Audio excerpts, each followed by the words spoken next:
It's the main event. I'm your humble host, Stephen McCollum, and you know him as 17-year NFL veteran, 3-time Super Bowl champion for your Dallas Cowboys, who's all over the rumor mills on what they're going to do for the draft coming up, folks. And also, just want to point out, he's not playing golf today. Oh, no, because John Holmberg needs him. He's got to drop everything and go. Whereas for us, he usually leaves early. So thank John for Dale being here all day. Dale Hillister, everybody. When royalty calls, Steve. When royalty calls. How are you this morning, Steven? Doing good. Yeah? Except I'm blending in a little bit too much into this background right here. Yeah, it looks like there's just a... Yeah, just a floating head and two arms. I'm doing good, Dale. How are you doing? I can't complain. What do we got going on now? We got a mid-show. Let's fix it here. You can keep talking. Look at that. You can keep talking. Well, I'm just watching. See, I'm just watching magic. The magic happened. Yeah. Dale's even impressed by the magic. Yes. How's the stock market? Up today. Up today? Yeah. Okay. Supposedly, the U.S. sent a peace deal to Iran, and oil prices are dropping. So what was gas prices up at your place this morning, Dale? I didn't check this morning. I Well, drive by gas station and check you them. do. You don't look at it when you drive by? No. Well, Dale, I did this morning. I drove over here at 44th and Oak because I went to the Chick-fil-A down the road. $4.99 a gallon. There you go. Make fun of my EV now, Dale. I noticed you haven't been bitching and moaning as much as you used to. Then Autumn texted me out by her place. There's a quick trip out there, $4.99 also. So yeah, apparently it's. What everywhere. I've never understood is like in the summer, a lot of times we'll go up to Telluride or we'll go somewhere. Yep. You go through like Holbrook, Yes. and Holbrook's gas is like 75% per gallon cheaper. Watch yourself. Don't knock a tooth out. Myself, I can't hear you in my ears, so that's what I was checking. I know I almost knocked myself out. I can explain that to it's you. Why Holbrook's out in the boonies? Because Phoenix or Maricopa County gets our gas from California. The rest of the state, Texas. How stupid are we? And I will blame the politicians. And we have a special blend. Summer blend. Summer blend. Yeah. That the rest of the state doesn't have. So, and our gas gets more and more expensive because the, all California's losing their refineries. A lot of them are shutting down. They only have a couple left. And then one, they have to shut one down for maintenance, and it causes our prices to go up and stuff like that. Yeah, it's stupid. Supposedly, they're trying to build a pipeline from Texas up to Phoenix area here so we can get out of the California side of stuff. But that's why you can go down to Casa Grande and get cheaper gas. That makes no sense. Sorry about that, folks. My computer here. But yeah, so that's what's happening out there. I'm just gonna take my ears out. Kobe, don't talk to me. Dale, tell me if Kobe talks because I can't hear anything. But we're sounding good over the airways, Dale. But that's why. I know it's ridiculous, isn't it? Well, Stupid. $4.99, folks. $4.89, $4.99, yeah. Yeah. I'm just gonna let here. We'll just all be miserable together. Affects me too. I have to buy Ethan's gas still. So. Well, what bothers you more, Steve? Does it bother you more that gas is up a little bit, or that opening day is spread across a few different days? I don't mind one game on opening day per se. I just don't understand why we have to do it. Why can't you have a game kickoff this morning, 10 a.m. our time, 1 p.m. Eastern? Have a game kickoff then, and then have everybody else play at 3, 4, 7 p.m. depending on where you're at. Why not? Just have everybody play. So baseball people like me, we get excited about opening day. We could sit down and just watch baseball all day. Why not? Why not do that? But instead, you got to have that one standalone game on Netflix tonight. Netflix tonight, Dale. Can't even watch it. You can't even watch it because you don't even have Netflix. We have Netflix. You steal it from somebody, but yes, you have a login. Like everybody, you like everybody else. You People steal Netflix. steal from us, Steve. Now, you don't bitch and moan as much about the NFL, and this is what they do. No, but baseball is different. Oh. No, baseball different because there was a time younger people aren't going to understand why I have an issue with this. And actually, somebody DM'd me on Twitter and was like, "What's your problem with this?" And I looked at it and I looked at his stuff and I'm like, "Okay, this kid's like 22 years old or something. Like, he doesn't understand." Dale, you remember Robert mentioned it the other day also. You can text us 623-252-6067. Hit us up on X as well. And he said, used to start with the Big Red Machine, right? Cincinnati would start their season, would start the baseball season, then everybody else after him. And then it was just everybody played. They were usually day games for opening day on top of it. And Diamondbacks, we have to have a 6:40 p.m. opening day game because day games don't get visited very much here. That's why you get all those ticket discount games. Pick a place. We got discounted tickets for this day. Diamondbacks games because nobody goes to them, so they can do discounted tickets to try to get more people in there. And 98.7 does it, and a bunch of other people do it as well. But no, my problem is it's just the wording on it. It's not opening day after day one. The NFL doesn't go. That Wednesday night game this year isn't going to be it's going to be the opening of the season. But then Thursday, they don't talk more about it being opening day again. Baseball is a uniquely individual sport that doesn't know the English language. It's this confusing, Dale. I was on the Diamondbacks site earlier today. The Diamondbacks site. Just looking, seeing here, what's going on with it? Diamondbacks, any news come out that I'm not aware of? Did Ketel Marte, is he still sore? Is Ketel Marte still sore? He couldn't play yesterday, Dale, because he had soreness. That dude didn't miss one WBC game. Didn't miss one inning, nothing. He played every WBC game, Dale, and played hard out there. Comes back, plays a night game, and he's too sore to play the next day. It's starting, folks. I get it. It's spring training. He gets allowed a day off, et cetera, et cetera. When they go, he's out of this lineup because he's sore, start making up excuses for him. He woke up this morning and his bladder exploded last night. He woke up this morning and he was vomiting. He fell down his stairs. A dog bit him. A cat scratched him, and we're just going to give him the day off. Make sure he doesn't get gangrene.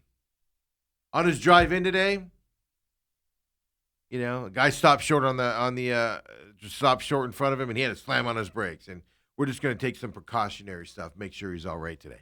Make up different excuses than the guy is sore, Dale. But anyway, we'll get into that later.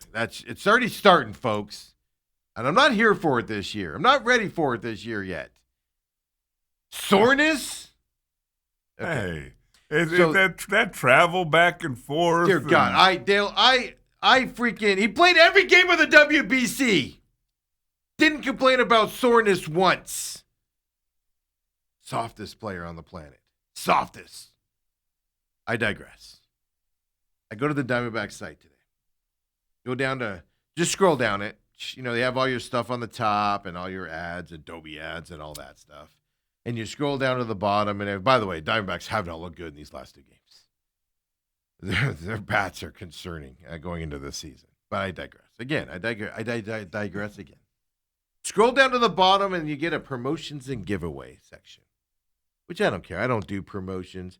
They're changing their promotions this year. I guess before, Dale, you could show up, get a promotion, get it, and then leave the ballpark, and then go back in the regular entrance, and people were getting double prizes. Oh, I thought you weren't allowed to leave. Yeah, apparently you could. I didn't know this. So they're changing the rule this year that you can leave still and go back out again after you get your promotion, but you have to come in through another entrance where they're not going to give you another promotion. Why you need bobbleheads and stuff that badly that you have to collect them? They're not big on the resale market. Name the last Diamondbacks player that had a huge resale value. First of all.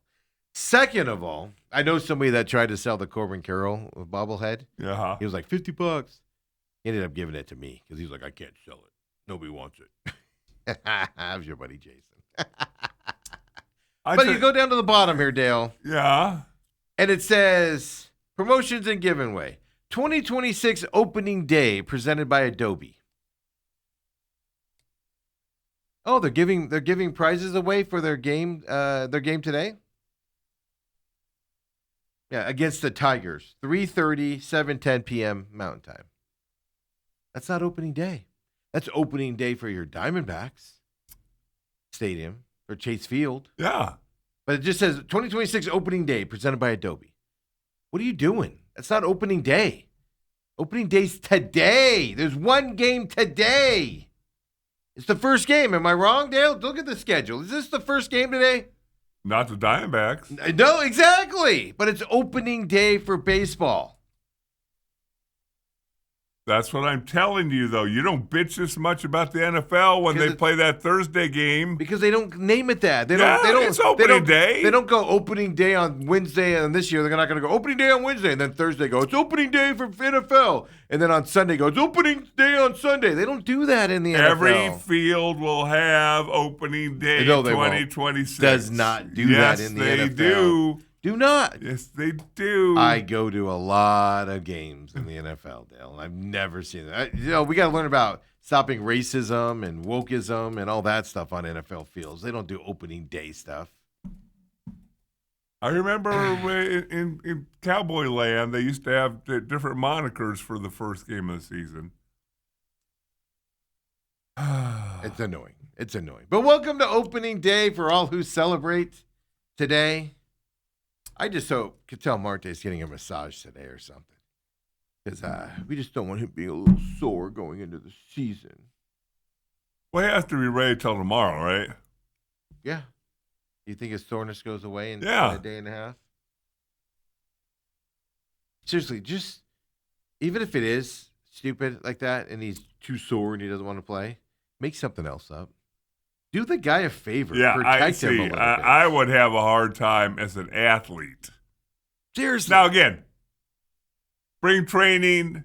And I get it. It was a spring training game yesterday. I understand that. Different than regular season. But there's a track record of this happening in the regular season. This is why I'm up in arms about it, Dale. This isn't like this just happened and I'm making fun of it. Is this the beginning of all year long? You had the wind at us back for 2 days. San Francisco, so he needed a day off. I know what the wind does to you there. But yet, the other players can play. He took a ball off his shin. His shin has a shin protector on it, so he needs a couple days off. Meanwhile, I forgot who it was now, has a giant ball indention in his elbow, and he's out there playing the next day. Corbin just literally had surgery on his hand, and he's back quicker doing all this stuff. But, the WBC made me sore. I didn't miss any of those games playing for my country because those mattered. Not this lousy Diamondbacks regular season that nobody cares about, including me. We're not even in the regular season yet.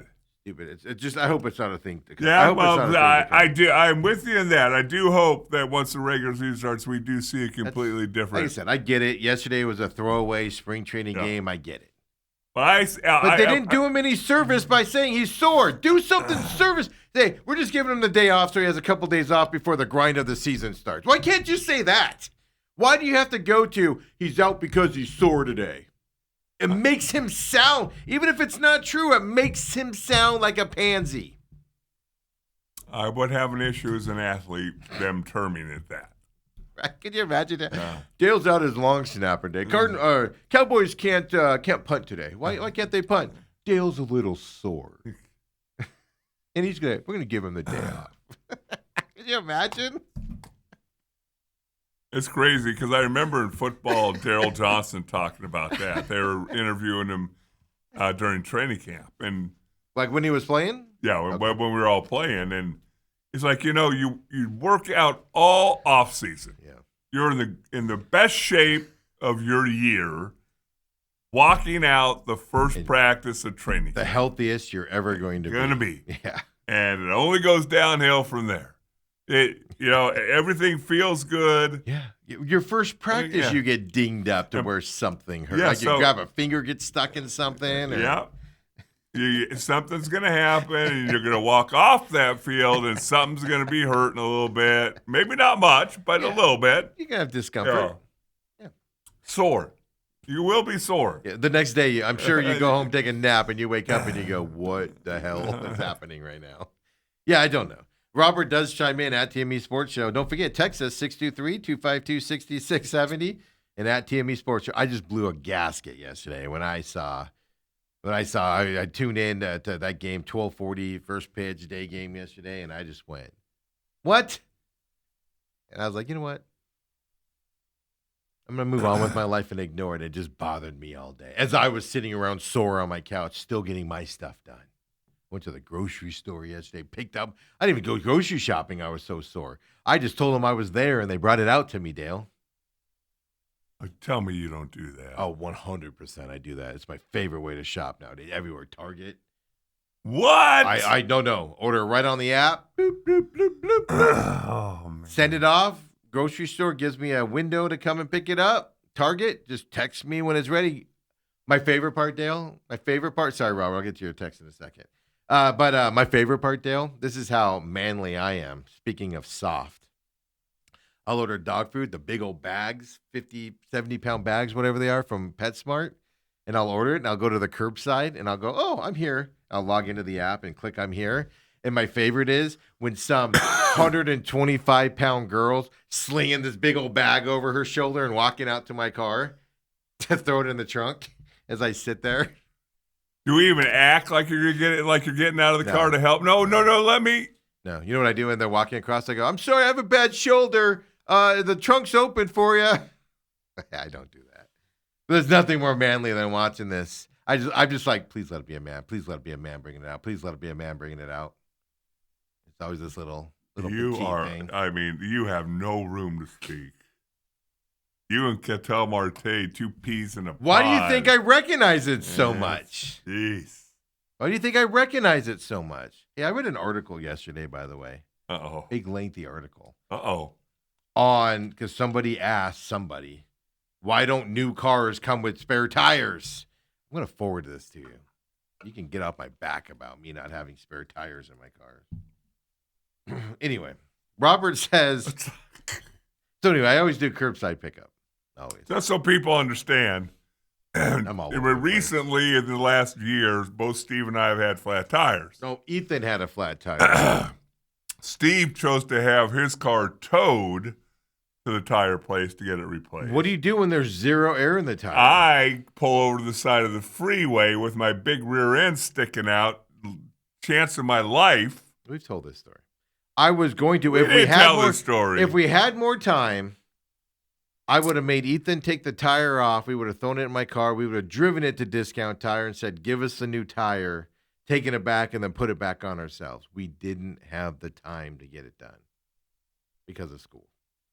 And we had something else that day. So we had to have it towed. Yeah, if you don't remember, that's the story where the guy goes, didn't feel comfortable putting the spare on and driving it down here, sir? Yeah. And I was all, you little. Such a subtle shot. I've never said these cars don't have spares faster in my life. There's no spare in there. Okay, so what does the article say? Why would you not have a spare tire? They blamed it on run flat tires on cars, which was inaccurate. The article was completely stupid. It's due to weight. It's due to cost and weight. That's the reason why. That's the reason why my EV does not have a spare tire. Cost and weight. That's why my hybrids that Ethan has and the one I just sold don't have spare tires. Cost and weight. So you're driving to California. You're out there in the middle of Nowheresville. I often wonder what I'm going to do. Have to call AAA or something. And sit out there on the side of the road in Death Valley. Isn't it stupid? I agree with you. It's dumb. Now, if it's a small hole, they do give you this machine that you hook into it and it puts goo in there. You know, the problem is, and I told this story before with the white hybrid that I just sold. I one time got a hole in it, like the size. I don't know what I ran over in the freeway, but the hole was like this big. Nothing's plugging that. So I had to get it towed to the Discount Tire and get a new tire. I think it was Firestone. But yeah, it's stupid. I know, Dale. It's dumb, but Welcome to 2026. We're too sore to play games and too lazy to walk in and get your dog food. Yeah. But yeah, no, I do curbside pickup. I prefer even like Best Buy. If I need to like get a quick like electronic component and Best Buy has it, I'll do curbside. I'll pull right in. I'm in spot 3. Bloop. They go, we'll be right out. I'm like, perfect. They bring it out to the car, hand it to me. That's the best thing on the planet. And COVID gave us one good thing, and it's curbside. It's curbside shopping.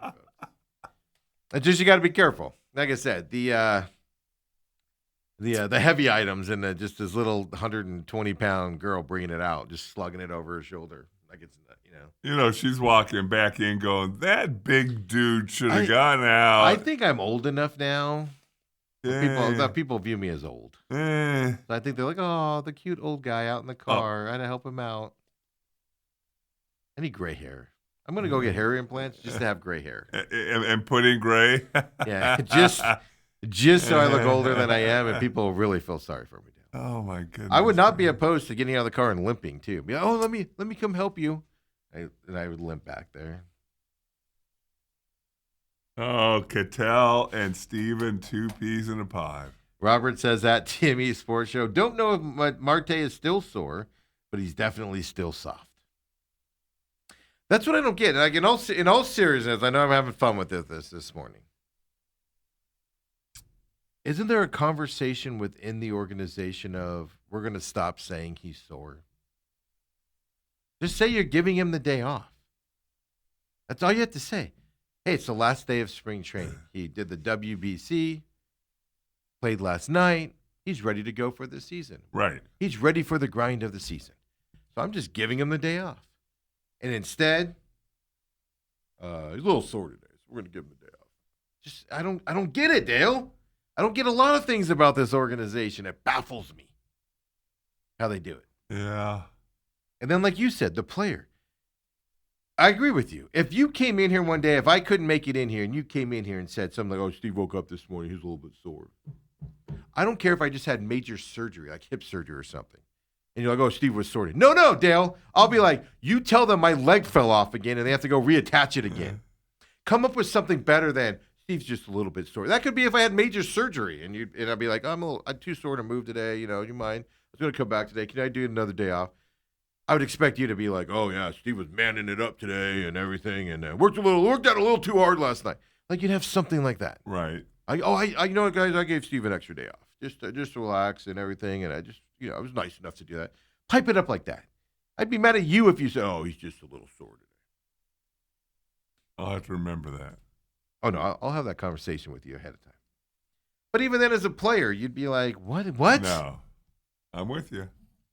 Robert also says, curbside pickup is better for me. I spend less. See, here's the thing. I hear that a lot from people. But with the grocery store, that's not the case, man. I'll be like, because I just hit like what I ordered last time. Because I ordered the same stuff, same meat, same vegetables, everything. And the next thing you know, my pantry is full of Gatorade. And I'm like, oh, I got to stop ordering the Gatorade. Like, why do I have so much Gatorade in the house? So I do struggle with that on that. But that's the problem. Like if I go to Best Buy or Target, oh yeah, I'm walking down the aisles. I don't even know what this is, but I'm getting this. Well, that looks good. I'm hungry. So the curbside's a lot better. Curbside's a lot better from that side. He also said, I'm easily influenced by new things, especially at Best Buy. Yeah. And our studio right now is right down the road from Micro Center, which is like an old Fry's Electronics. It's just, I can't go into there. We went in there last week to buy a new device where we're going to be employing here, Dale. And I'm literally, and I had Ethan with me, which is even worse. We're literally looking at it. I'm like, oh, this is a nice computer. Maybe we should get this one. And maybe we should get this. And maybe, a 3D printer. Oh, we should get a 3D printer. Which 3D printer should we get? And I'm like, I got to go. I got to get out of here. That's why curbside's better. Robert's right on that. You don't go grocery shopping anyway. What do you care what I do? I do. You haven't seen a grocery store in 20 years. I do probably 4 times a year. Yeah. Oh, your grocery shopping is when you go over to, what is that, Southwest Meats over there in Mesa? Pick up your order.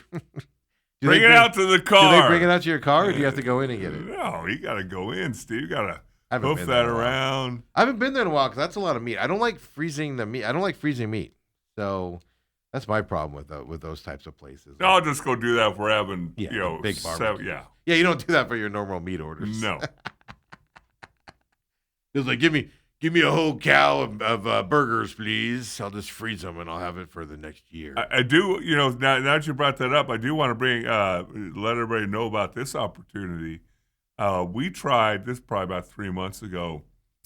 The Scottsdale Costco, the one on Hayden. Okay. They have been selling American Wagyu fillets and New York strips. American Wagyu. Cheap knockoffs, but okay. The difference between that and just a prime choice thing, Yeah. out of this world. Yeah. Now, again, I've never had Japanese Wagyu, and I will never have Japanese Wagyu. Do you know what the difference is? Like the Japanese Wagyu, do you know how they treat these animals before they cut them up? Yeah. And They're pampered beyond belief. yes. They live a Dale Hellistray life. And before guess they what? slaughter 'em. And guess what? I'm not paying. So a package of 4 American Wagyu steaks costs about $95. Prime choice costs about $75. For a 4-pack, it's worth the difference. Yeah, and then they always have the Japanese Wagyu next to it, and that's like $320. Yeah, several $100s. No, thank you. I've had Japanese Wagyu like in a nice fancy restaurant one time. I didn't pay for it. I was a guest and everything. It's fantastic, Dale. It's worth every penny. But I ain't buying it. I don't care how good it is. So I'm just looking at it. I'm assuming all Costco's would have that. No, and that's the thing. 'Cause Really? The one in Paradise Valley doesn't have it. The one in Scottsdale does. Wow. Now maybe there's other ones that do, but Well, that's weird. I mean, definitely East Mesa's got to have it. I mean, we're just when you think ritzy places, you think Scottsdale and East Mesa / Apache Junction / Queen Creek. So got to be at the Costco by my house. My problem with going to Costco, I did a story this morning on how Costco is getting into like the the dinners where you can go buy it and then you just go home and you stick it in the oven and it cooks it, and stuff like that. And my problem with Costco is I can't go there anymore. It's just like, I like when the toilet paper was a big outing thing. It's me, 2 kids, and a dog. And the dog doesn't use toilet paper, just so you guys know. Like, I literally bought a whole thing from Costco before toilet.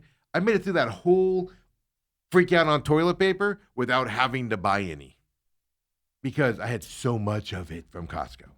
I just don't need that much stuff in my house. right. Ridiculous. Like here, Autumn's got it, so we went to the Costco and got waters for this place. It's like, we have like 80 waters here and everything for dirt cheap. That's the only time I would really need it is for something like this. Yeah, we'll get our waters, we'll get our paper goods, because you only have to go there twice a year. Yeah. Then you're like finding storage places for your toilet Yeah, where do we paper. put all this toilet paper? But they also have really good, like their chicken pot pies are delicious. No, I'm not saying that. I'm not saying their stuff isn't good. It's Right. just, but for me to It's buy, a lot. for me to have a membership to go get that stuff would be, Plus, they don't bring it out to your car. yeah, that's issue number 2. Yeah. Wow. I went in there with Autumn, like when we were moving in. I got the waters and everything, and I'm like, oh, I need this fan. I need this. I need that. I need whatever this thing is. They had like a sauna thing, and I'm like, ooh, a sauna thing. I can just plug it into an outlet, and a sauna is great. I need to get this thing. I was like, that's why I can't walk into places. That's why curbside's the best thing on the planet, Dale. I almost walked out with a sauna thing at Costco. Where can I put that? I know exactly where I could have put it. I got one for here even. Between shows, I just do my sauna. Oh, brother. Sit in a little tent. Get my sweat on. Walk in and see Steve's head sticking above water. Hey, guys. It's like a little window. I'm like, hey, guys, be on a second. So curbside, make fun of curbside all you want. It's the best thing on the I planet. think as well. that's the epitome of laziness. Maybe it's just efficiency. I'm so busy that I don't have time to fight the old people at the fries. You are an old people. I know, and I can't put up with them. My biggest problem with going in places now, that's why I refuse to. I shop at Walmart occasionally, but I hate going in there. It's not enough register. Even the fries, man. I go to that fries, like I'll go there on my way home, Dale. It'll be like 12:30 in the afternoon on a Friday. Like 3 lanes are open. And I hate self-checkout. I can't stand self-checkout, especially when you have a lot of stuff. And Walmart always makes you go to self-checkout. But then they have the audacity to ask to see my receipt. Oh, no, don't worry about it. I work here. We're good. I took care of it. But I'll go to like this fries on the way home, like on a Friday. And the lines, there'll be like 5 lanes open only, and the lines will go back into the aisles. It's annoying. Just plan ahead, order it on the app, pick it up. Yesterday I scheduled it for between 3 and 4. Went home. I didn't time it right. I should have done 2. I was trying to time it right. But yesterday something got canceled, so I wasn't here as long as I thought I would be. So that's why I was screwed up yesterday.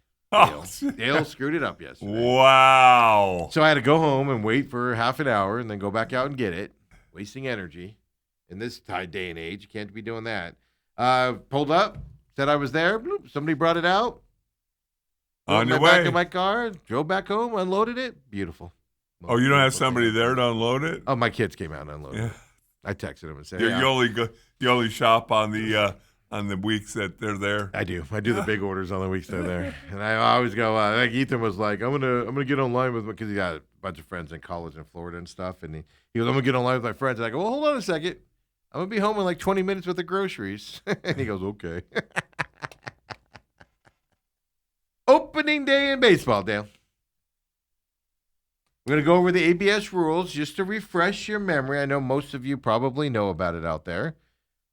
It's going to be fascinating to see how this is done. I just predict you're not going to be challenging pitches until 7th, 8th, 9th inning. I think that's going to be kind of the MO coming up this season. So it's not going to be in play at all until that point as well, coming that way. NFL has some new rules they're voting on, Dale. We'll go over those. We talked about the UFL. No punting inside your own 50, that stuff. So we'll see what the NFL's going to vote to implement. Right. And Dale, we have to salute a gentleman that we were all 900% sure he was retiring last year. The Bengals casted him off to Cleveland at one point last year. Just because they're like, let's get some draft picks, send him to Cleveland. Joe Burrow's back. He went to Cleveland, got his head beat around, then Shedeur Sanders had to show what he didn't have to become a Pro Bowl quarterback last year. 41-year-old Joe Flacco is returning to the Bengals. Are we that deprived in backup quarterbacks, serviceable backups? It seems that way, doesn't it? Because they literally got rid of him last year. And now they're like, hey, come on back. We could use you again. Because he's probably going to have to play. This is my point. Behind Joe Burrow, you're probably playing. Do we not have that many backup quarterbacks that can fill in these spots that we have to regurgitate these guys? I love me some Flacco, but let's face it. I mean, he's 41. 41.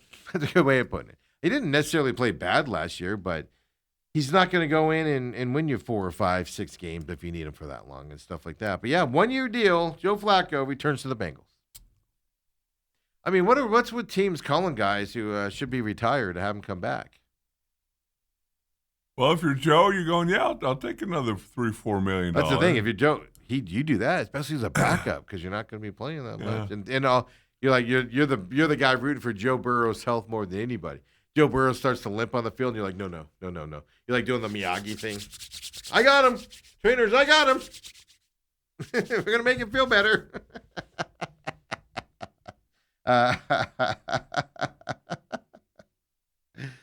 Cracks me up here. But yeah, Joe Flacco coming back again, Dale. How old were you when the Ravens called you back? 40. Yeah, I thought it was about the same. Yeah. But you had been out of the league. That year. Yeah, that's what I mean. So you were out of it for what, 3-4 months? 4 months? Yeah. And then they called you back? Yeah. He's obviously played last year, so it's not Right. not that much of a difference. It's not like he's out of it. That would be harder. Would have been harder. It would have been easier to come back if you played all year. For me? Yeah.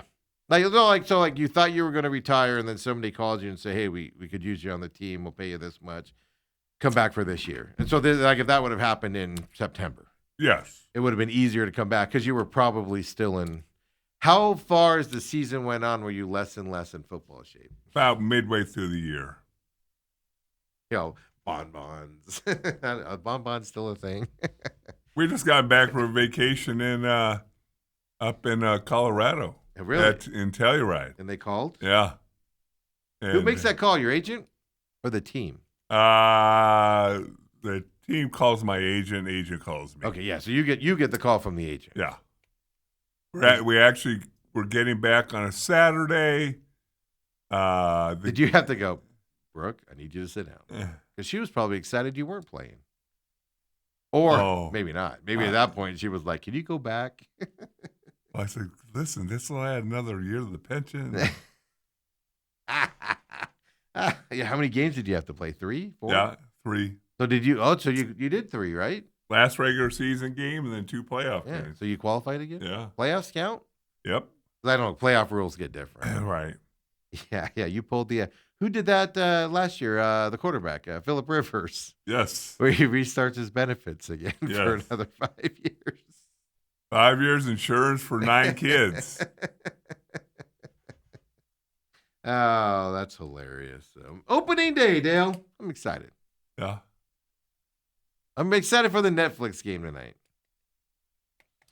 Okay, are you ready for this, Dale? Breaking news right now in the NBA. Ready? Check your seat cushions, everybody. We need $7 to $10 billion. The NBA Board of Governors has approved a vote for the league to explore bids and applicants for expansion teams exclusively in Las Vegas and Seattle. Yeah. The bidding process is expected to generate offers in the $7 to $10 billion range for each team. And that's billion. That's not 700,000 or 800,000. That's 7 to 10. That's quite a wide array. That means $20 billion is about to be split between owners with a bidding package for 2 teams. Folks, why are these leagues not expanding to 400 teams? Well, one, you don't have enough people that can. No, they're not going to be enough to sustain these 2. Yeah, it's amazing. Yeah, $7 to $10 billion is the expected amount. That's why you have to call the Joe Flaccos of the world. Yeah. Yeah, did you see the Vegas thing, the succession plan for Mark Davis? Where some big, huge hedge fund guy is going to be the guy to take him over and everything. And, like, he's literally – they're voting on it because he's buying more of the team. But then the rule is that when Mark Davis dies or whatever, he has no kids. So if he dies, then this guy gets the first option to buy the team. And they're trying to, like, put the dollar amount, and the NFL's like, no. The dollar amount ain't going in there. He can be the guy that gets first crack at it. But you're not saying how much he's buying it for right now because it's just going to be worth an ungodly amount. And, whenever Mark Davis decides not to own that team anymore or moves on, and moves out of this life and stuff like that. But yeah, $7 to $10 billion, folks. Vegas team at 7 to 10 makes sense to me. That's going to be a hot market. Every team, you can have all-star games there. Playoffs there are going to be wild. Oh, my goodness. Well, last time they had an NBA All-Star game there, didn't go so well. That's issue number 2. Yeah, NFL players have struggled in Vegas, right? Right, Mr. Ruggs, among other guys. NBA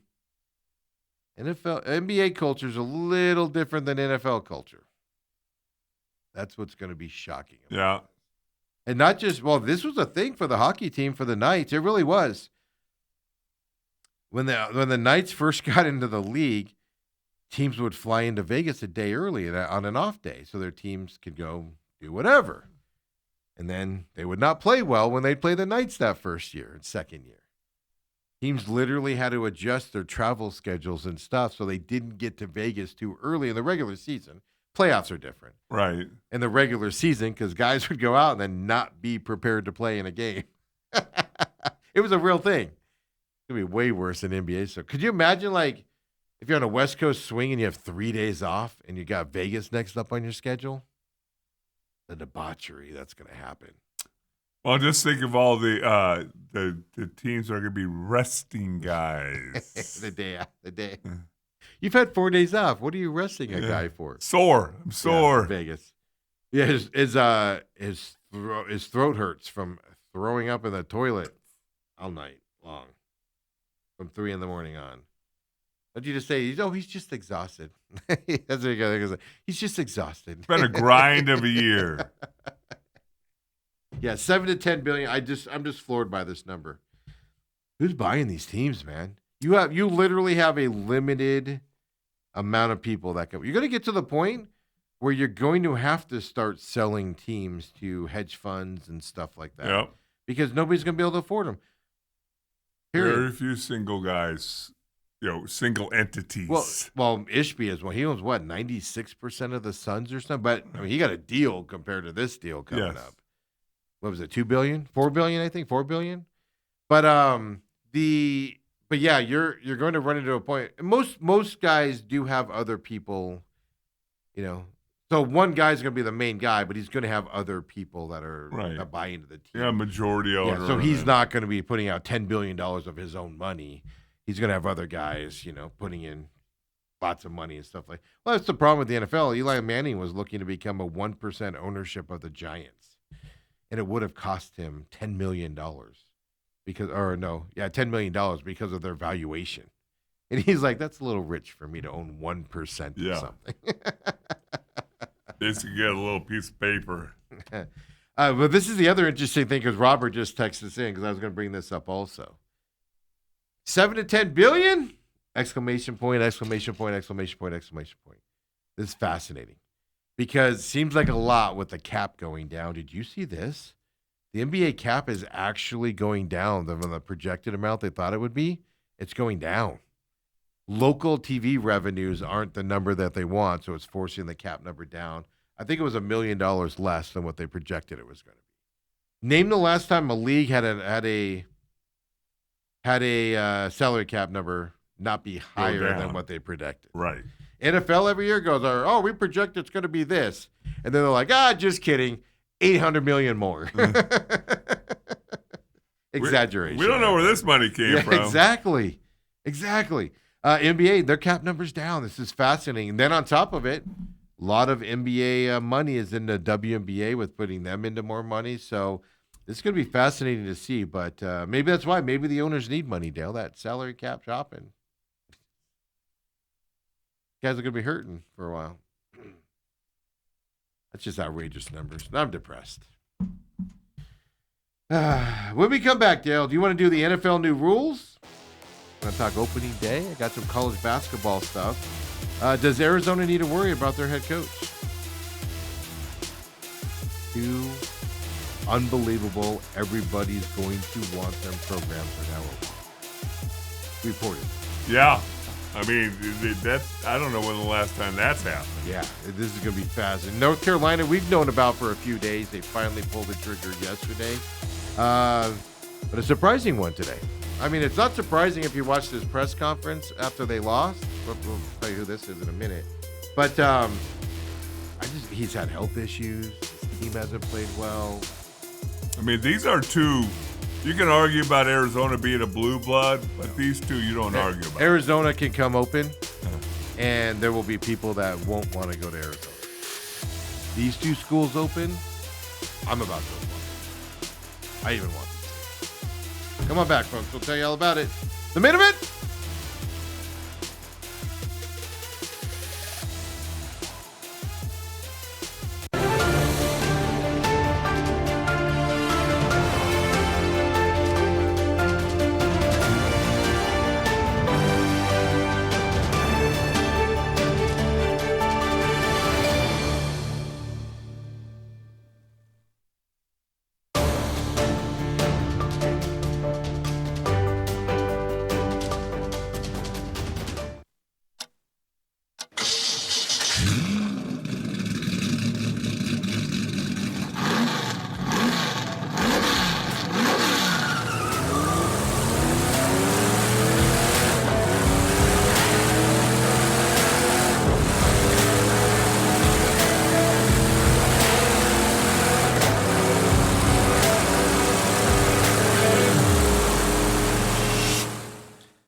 back here.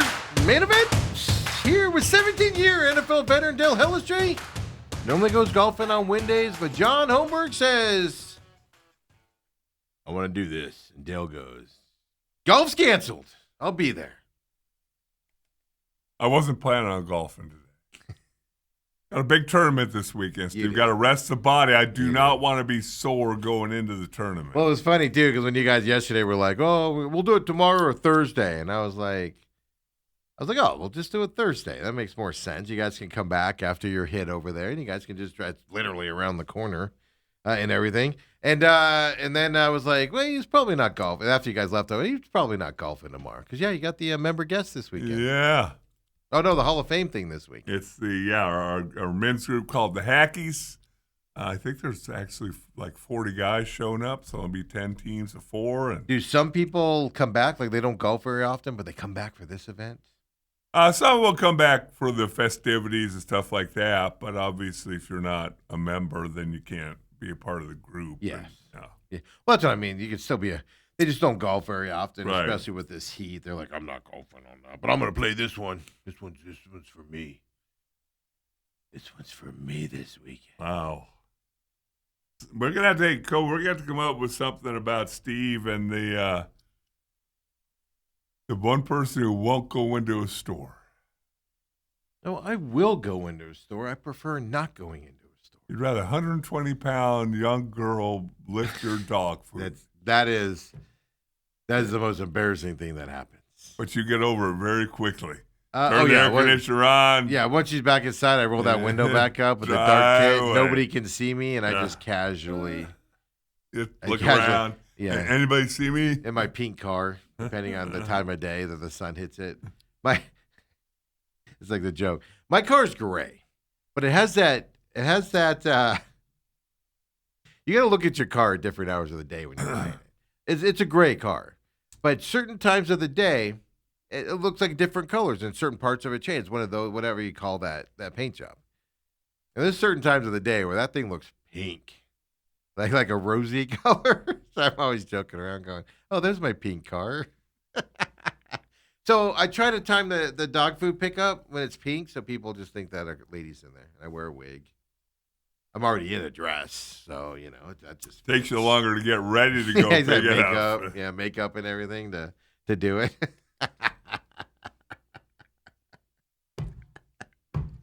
So North Carolina is open. Made the run to the final in his first season, Davis did. And then out quickly in the tournament the last 2 years. And North Carolina is determined, we don't want you here anymore. Not a surprise that's happened. They had higher expectations. Kansas, though, when they got eliminated the other day, I questioned it on Twitter. Some people came at me. He's got a lifetime contract. He ain't going anywhere. And I was like, there's going to come a decision over the next couple of years if they don't start winning. Well, there's going to have to be a conversation. There's ways to get out of a lifetime contract. We all know that. Hey, retire from coaching. We'll give you this plus job or whatever. Right. But he also doesn't look like he's having fun. We're talking about Bill Self. He's been under investigations. He's got the heart issue. Not a health issue, a heart health issue on top of it. Way more serious than he's just not feeling well or his arm hurts or he's sore. Way more serious than that. I don't know if you guys know this, but coaching college basketball is a wee bit stressful. Reportedly this morning, he's retiring from coaching today. Going to do the official announcement later. 2 Blue Bloods, not just Blue Bloods. These are 2 programs that people would do dastardly things to family members to get these jobs as head coach. 2 schools. Open at the same time, Dale. Yes. Now, I get it. Arizona's still in the tournament. Is there danger? I saw yesterday Lloyd has an $11 million buyout. And people were like, you can't go anywhere. Nobody's going to pay that $11 million buyout. Au contraire, clowns. Don't you think North Carolina's going to say no to somebody they want because they're expensive? Right. You think Kansas is going to go, oh, we really wanted you. But and I think on April 1st it drops to 9, I think I read. But they don't care about any of that. They're going to go get the guy that they want. It's going to be fascinating to see here. I wonder. I'm sure somebody will do it over the next couple of days once it becomes official in Kansas. But when's the last time two bluest of blue blood coaching spots have been open? Historic. I mean, just historic. You think college basketball, you think those schools. Yeah. I mean, you could add Duke in there. You know, there's a couple others out there still, but Duke, Kentucky, Kansas, North Carolina. Yeah. Just people want to coach those schools. People want to be a part of those programs for a lot of reasons. You don't have to worry about. You have to worry about winning. You don't have to worry about money coming into these programs. You don't have to worry about not having enough NIL, folks. You just have to make sure the agents are happy, the coaches are happy, the players are happy, the parents are happy, the boosters are happy, and then coach your team. That's a lot. Don't get me wrong, it's a lot, but Right. a lot of people would love to have that. And you're going to get paid on top of it. This is shocking to me that this is happening. I'm not saying that Lloyd's in trouble to leave Arizona, but he's got to. First of all, Robert, nice comment. I'll get to that in a second. He's got to be in a conversation, though, doesn't he? Don't they have to at least go, what about Arizona's coach? Well, especially if he's playing next weekend.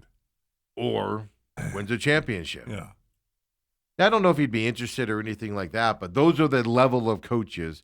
Patino's not going to be looked at for these two schools. Too old. They'll be looking for something else. Right. So count those older guys out. They're not going with a mid-major guy. Hey, let's go. Like the guy at Siena who went to Syracuse because he's an alum from Syracuse. He ain't going, oh, I should have waited a week. Could have got one of those schools. That's not happening. They're going to be targeting specifically the guys in the tournament of that middle-age time frame. You would imagine. Right? I don't have any insight. You would imagine. Something to keep in mind. Another thing for Arizona fans to start fretting about.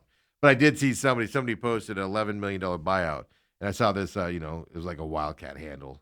And he goes, well, at least we know he's safe with his buyout number. And I was like,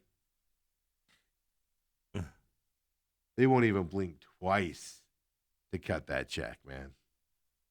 They'd be like, how do you want it? Do you want it in a check? You want it wired? Not even that, Dale. They'll go, it's already in your bank account. And we threw some extra in for you, peasant. This is fascinating. I'm going to be fascinated. Because you see this big run of mid-major coaches, they get eliminated from the tournament, and all of a sudden they get eaten up by these schools. A lot of them. ASU just did it to St. Mary's. But Siena lost their coach, and you always see this. Mid-majors get bumped up immediately into those effects. Not only that, whoever these two schools get, kind of like football, the ripple effect after this is what's going to be fast. Like, imagine that, just throwing it out there. I hate to do this to Arizona. Lloyd does leave and goes, let's just say he goes to Kansas. Let's say, I don't know, pick somebody else that goes to North Carolina. And then two really good schools come available. The next tier down, two schools become available. Let's say a Michigan and an Arizona become available because they go to North Carolina, Kansas, snipes them. Guys are going to get moved up into that. You're going to have this huge ripple effect with these two openings, you would think, right? Well, it still blows my ever-loving mind because somebody sat down and did this when Nick Saban retired. How many coaching jobs were affected? Yeah. Like 70. Well, that includes assistants and all that. Yeah, but I mean, if you just this guy going to there, that guy going to there. It cost Arizona their head coach. Yes. Because he went to Washington because the Washington guy moved down to Alabama. So, I mean, just those, that's what I'm saying. You're going to see those ripple effects with these two schools. Yes. Coming up here. Because they're not just going to go, now maybe they'll surprise us and go with like an ex-NFL or ex-NBA guy or something. I doubt it in this day and age and stuff like that. But this is about to change not immediately, because the guys they're probably going to go after are probably guys still alive in the tournament. There might be a little bit of a delay, but this has the potential to change the college basketball landscape beyond belief right here coming up. Woo! Are you sweating a little bit? Am I? No, I meant Arizona fans. Yeah. I'm trying to see here who they're rumored right now I'm trying to look here, at least for Davis here, because if you remember, Roy Williams retired in 2021, and then Davis took over at that point, in 2021. You mean Roy Williams? What did I say? Lloyd. Oh, yeah, Roy Williams, yes. Like, Lloyd, that's Dumb and Dumber, isn't it? So, North Carolina is always hired within the North Carolina family, the Dean Smith family. This needs to be the time where they need to look outside the North Carolina family. That's the other thing I'll say. That's why I'm speculating that it could go into other side and stuff like that.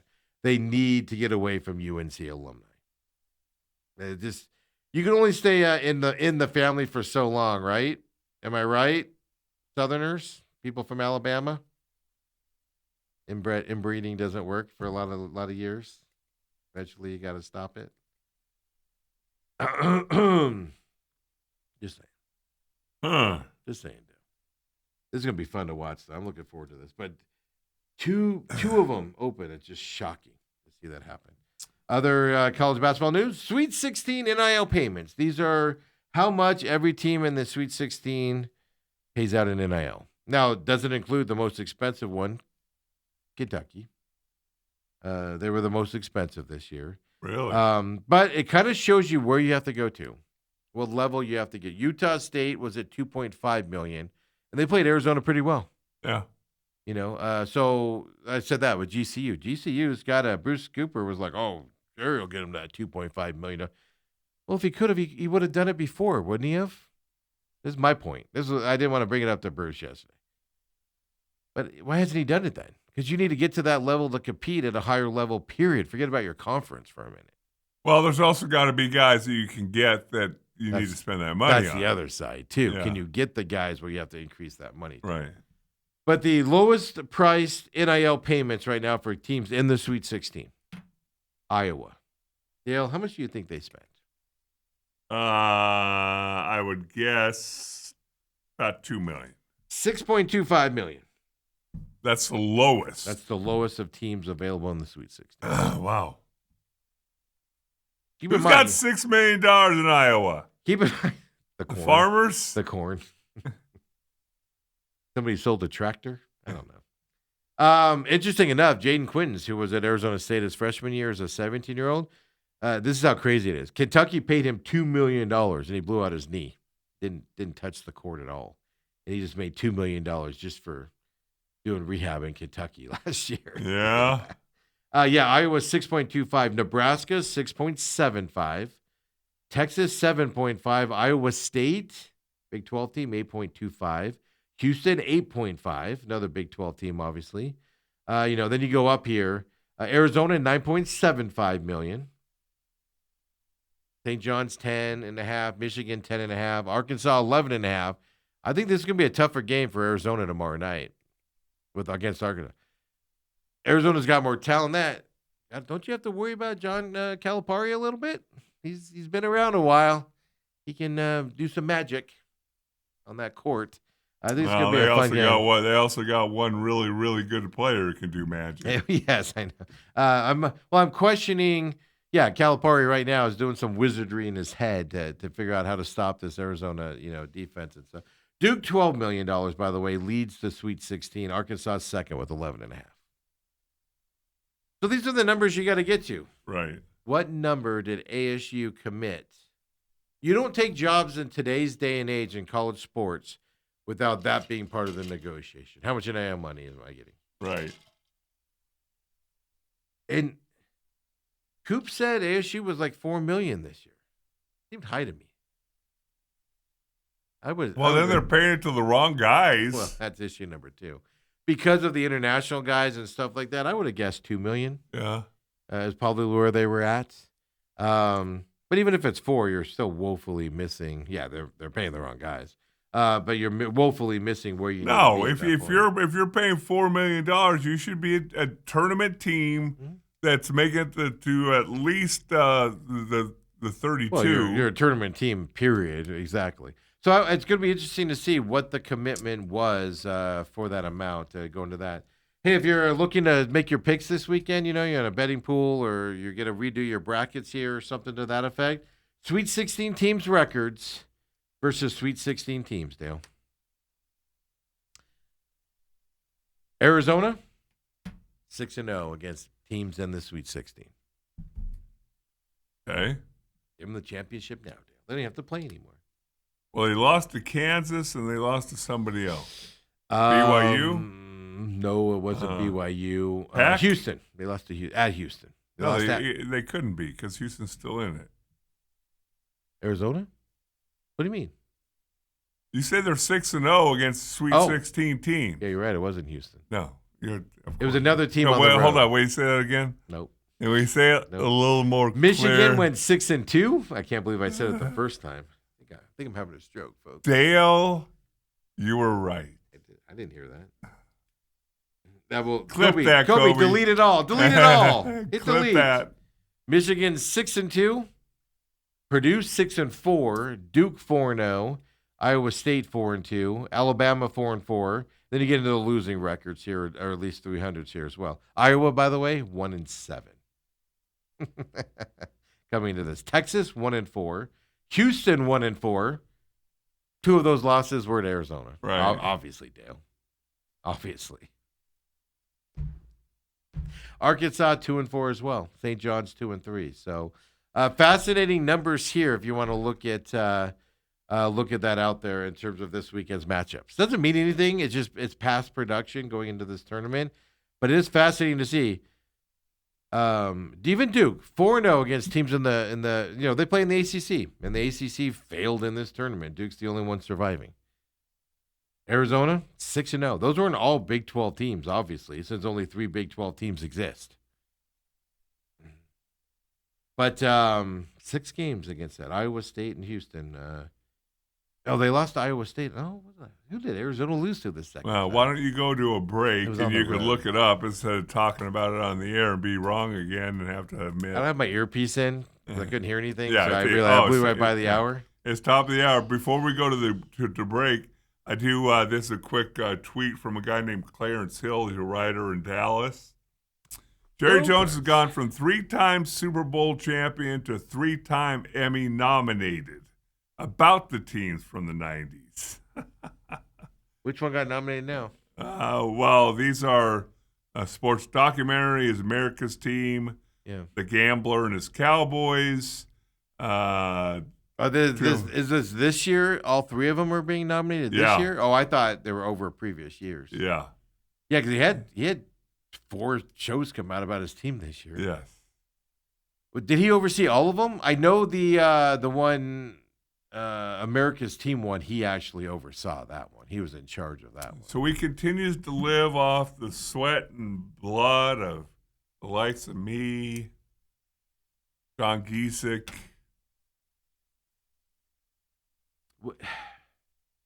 Yeah, there was nobody else on that team. I don't remember anybody. Just you two. Come on back, folks. Second hour main event next.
back here, second hour main event.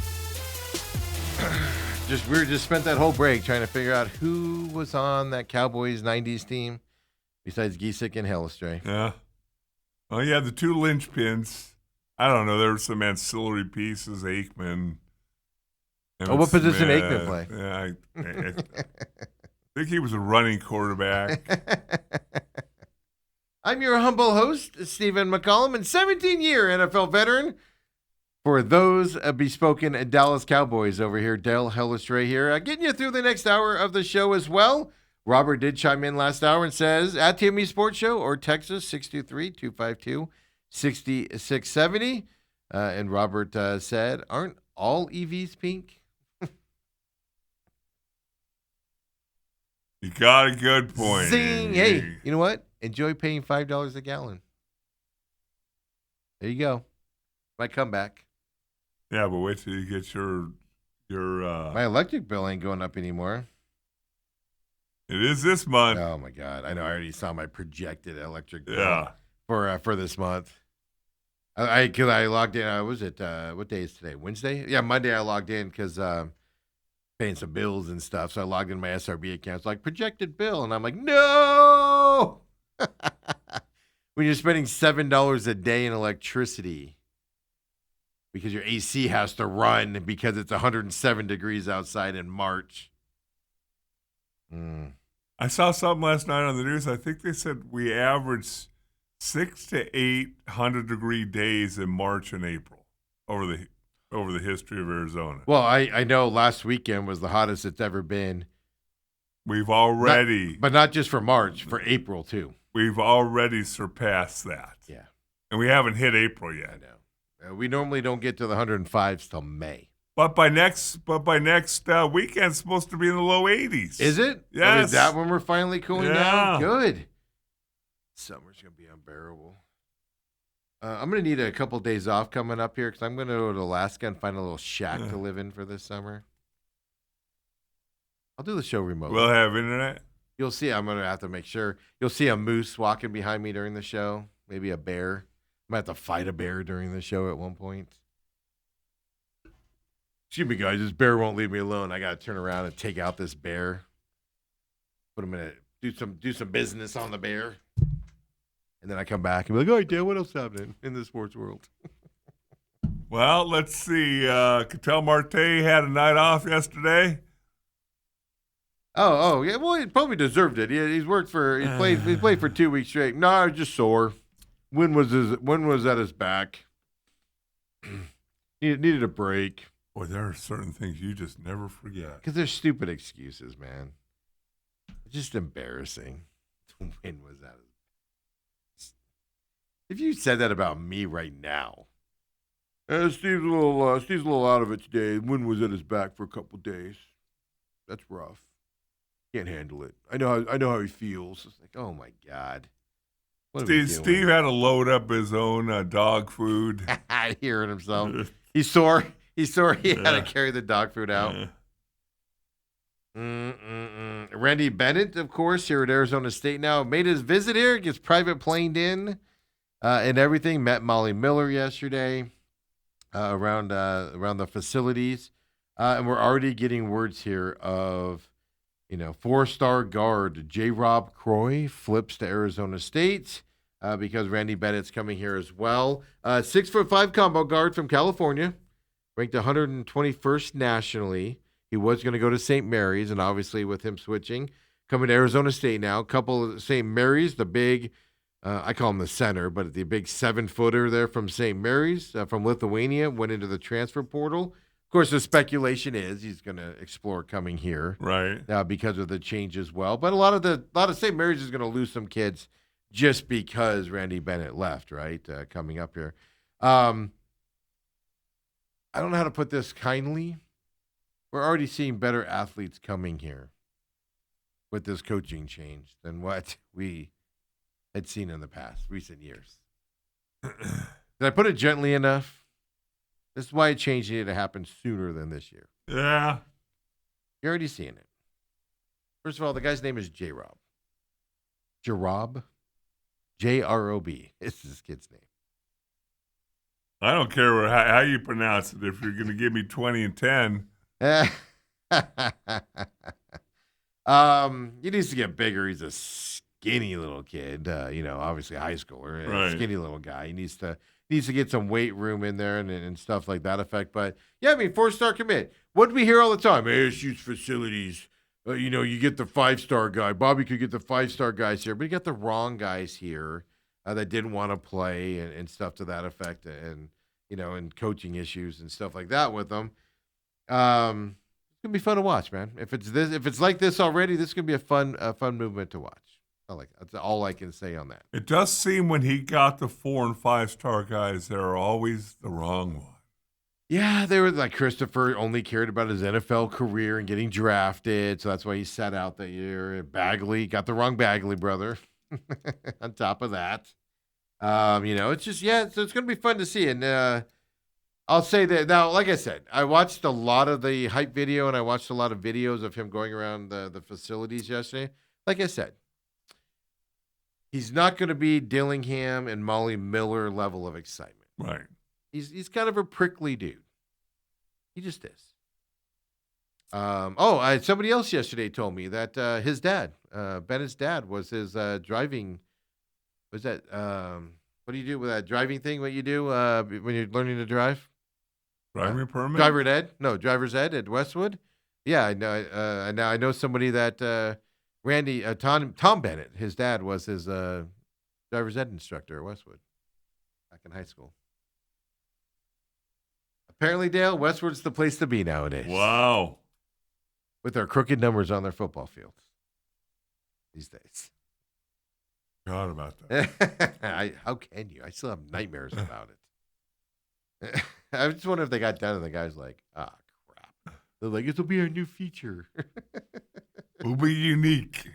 Like, who are the Chiefs? Or who are the chefs? The Snickers commercial. But no, I think this is exciting, and he's already bringing a level of excitement. It'll be interesting to see. Now, he's not an outgoing person with the media, so that'll be interesting to see how that dynamic goes. He's not going to be. He'll be interactive with fans and stuff like that, but he's not going to be a Kenny Dillingham and stuff to that effect. So that's going to be the side that I'm going to pay most attention to, because I have no doubt he's going to come in here and put a better product on the court. I have no doubt. I have zero doubt about that. He's going to bring a better product onto the court, more respectable product on the court. It's just, how does those other, because if the media turns against him and or the fans kind of turn against him because he's not Kenny Dillingham, that's where I'm going to be fascinated to see where this happens and goes to. Like after a big win, if he's not all jumping in the crowd, disappearing into the crowd and surfing and all that stuff, then it's going to be fascinating to see how the fan base again, I think they're going to look at him a little bit differently. And hey, compared to what he's replacing, the curmudgeon, angry, mad Bobby Hurley, just win games. You win games, and you will be welcome with open arms in Tempe. Yeah, just win consistently. That's where Bobby Hurley couldn't get it done.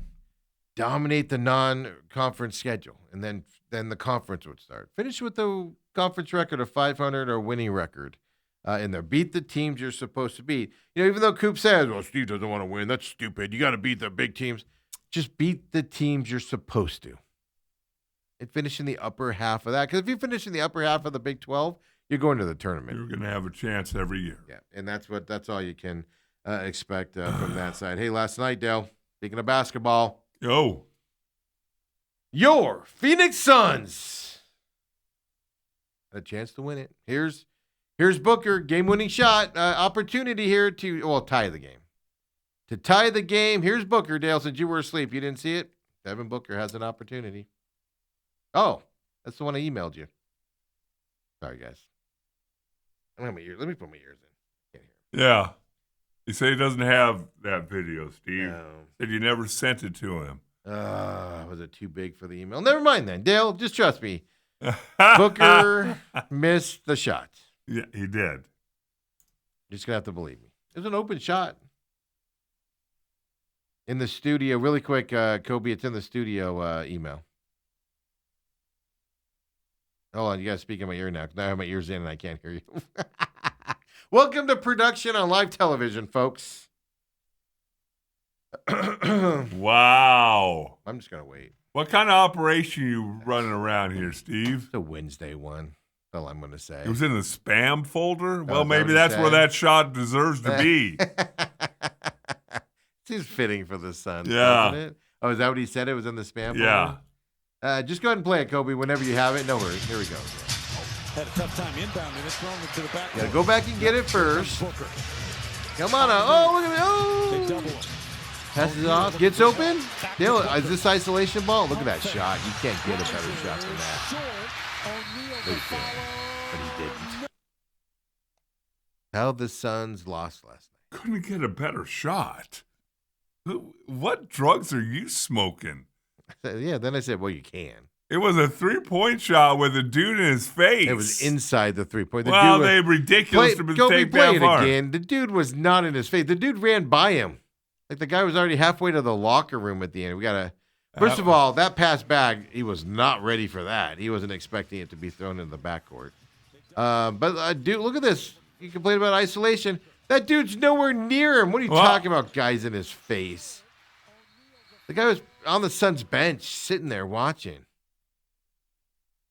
Left it short. I agree with you. I mean, he's at short of the 3-point line. Would not have won it. That would have been a 2 there. But look, the Suns against the Spurs, now against the Nuggets. They have the ball last. In this case, to tie it or win it with a 3. Right. Or against the Spurs, a chance to at least tie it again. And they weren't able to get a shot off in that situation.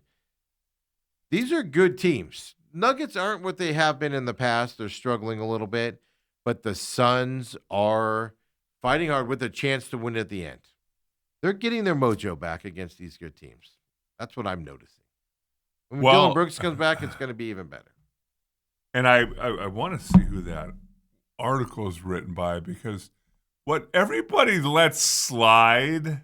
An article bashing Booker? With Devin Booker, where everybody lets slide. Number one, he forces shots, things like that. But ball hog, when the game's on the line, doesn't pass, he gets doubled, then he gets flustered, then he turns the ball over. But Kellen Olson points this out. He was talking about Devin Booker and the Booker slander in the fourth quarter. I don't know if you remember. I do remember last year watching him in the Olympics. Yes. And what did he do? Defense. He was all in on defense. He was not. You didn't even know he shot him. You didn't even know he was an offensive player. But he got his shots. Yeah. But he was all in on defense. So he made his name for himself in the Olympics on the defensive side. And if you just watch him on the defensive side of the court these past few games, intensity. So we're just doing the last few games. Well, he's got a lot of holding on his shoulder. He's got to carry this team. Jalen Green ain't going to do it. He's not carrying the team. Trust me, as somebody that has to carry some luggage around at these parts. Well, we'll talk to Kobe. We'll talk to Kobe about that. Some guys are built different. You and Devin? No, me and Kobe. Yeah. Devin doesn't carry like we do. But it's just starting to rear its ugly head a little bit. A couple times he's on the weak side, just standing there kind of going, I wonder what my next offensive move is going to be. I mean, I will say to that point, if you watch that play, it was clear that play was designed for Devin Booker. Oh, but right. Look how much he had to move around and run. Kobe, do you still have it up there? Play it again here real quick. And if there's sound, turn the sound down if there's sound. I don't have my ears in again. Here. Look at that. Okay, so ball goes to the backcourt. He's got to go back and get it here. Keep in mind, he just played a full game. Then he comes up, passes the ball off. Look at everybody else, though. Everybody else is just standing on the perimeter. Devin Booker's the only one running around out there to do it. Why do you think that he had to expend all that energy to get that shot off short? Why do you think they're standing around? Because they know they're not going to get it? Is that what you're going to say? Yes. If they thought they had one chance of getting the ball, they're cutting to the basket, they're moving. They were told to stay out of the way. You know what? That video right there. Yeah. I'm not as negative on that as you are for the end of games. I kind of attribute it to they're shorthanded. Devin Booker should be the guy taking the game-winning shot, in my opinion. Nobody else should be, and everything. So I don't go to that level like you do. But when you see that video, as you were talking, I'm replaying that in my mind right now, going, you know what? Now that you mention it, Happens a lot. it's a lot. I noticed it, and then when you started talking, I went, you know what?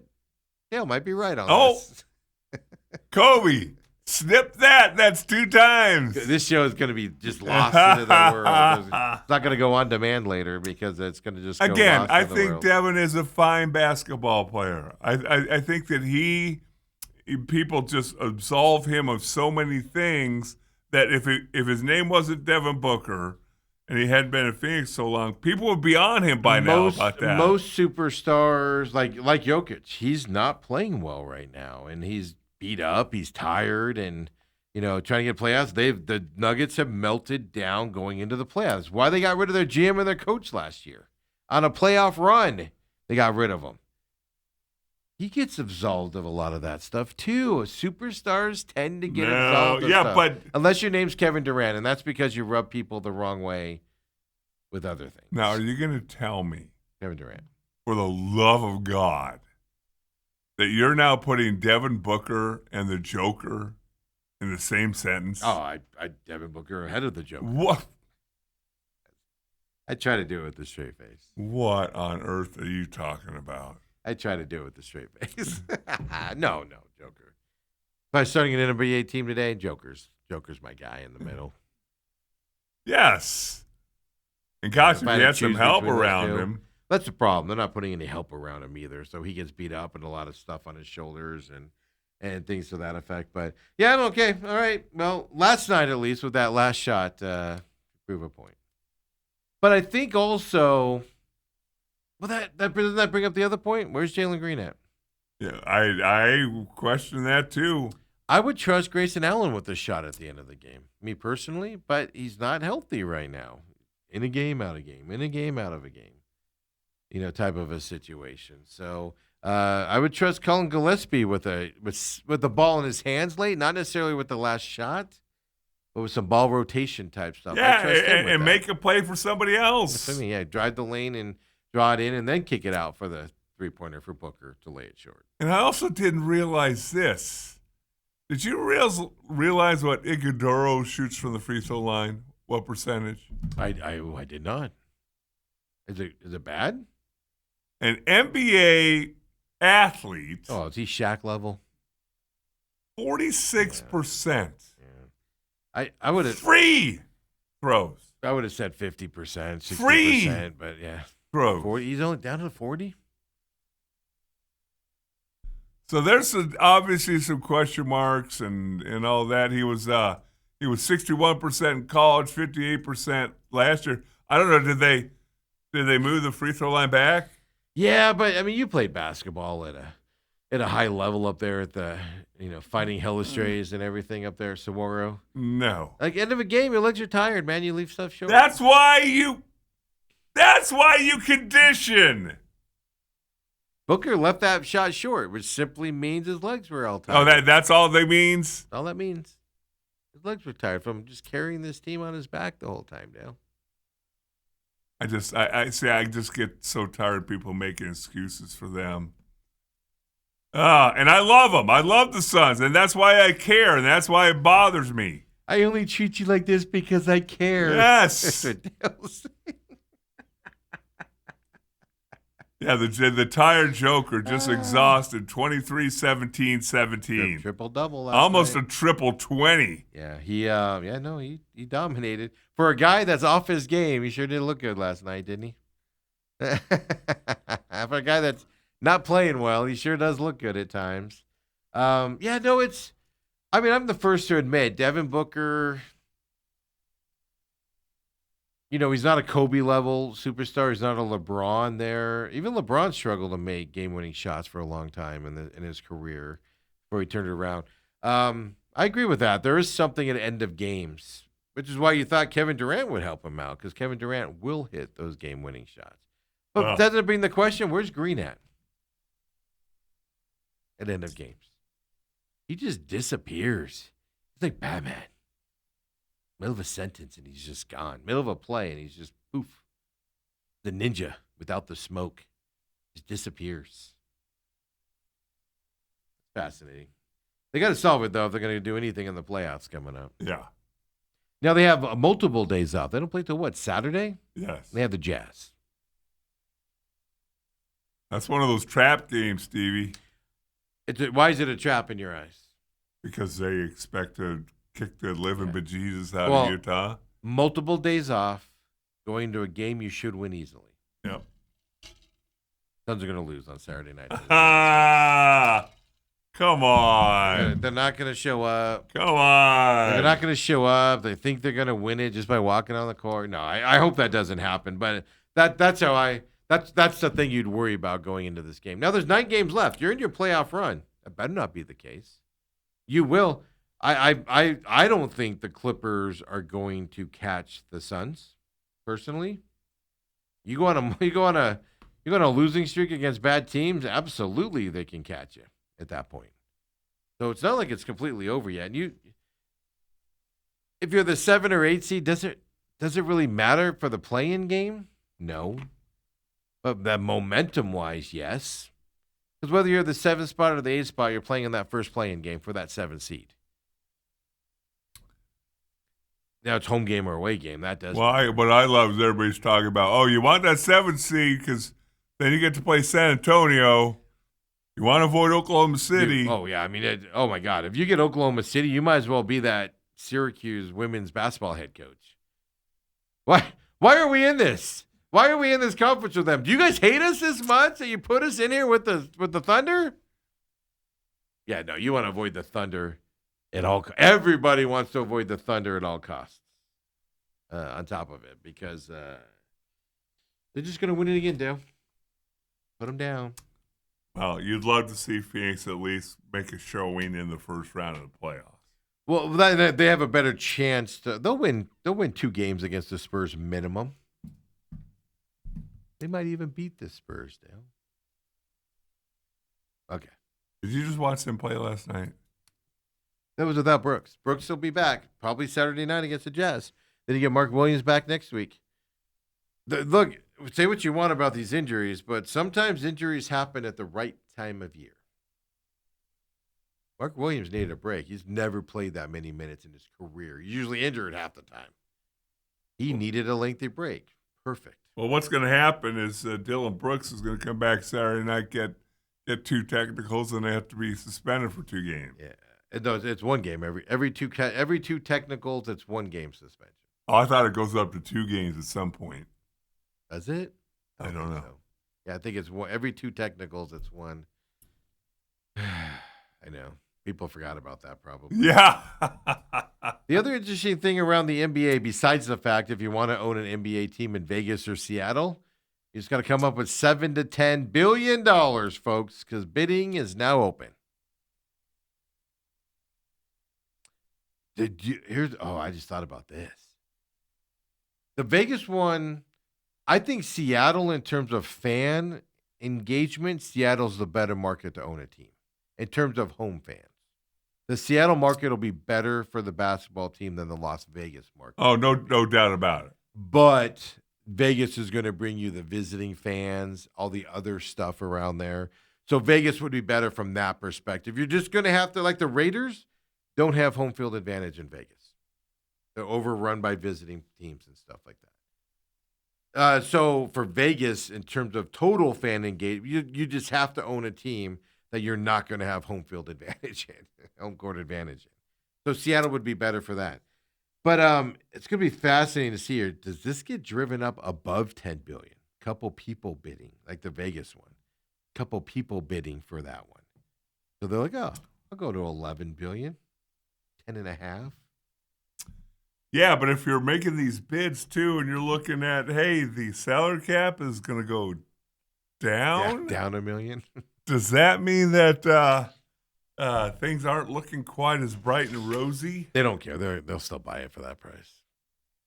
Could you imagine how sick you'd be? You buy an NBA franchise and it goes down in value because you bought it for $10 billion. Well, at some point you're going to buy a franchise that's too high a value.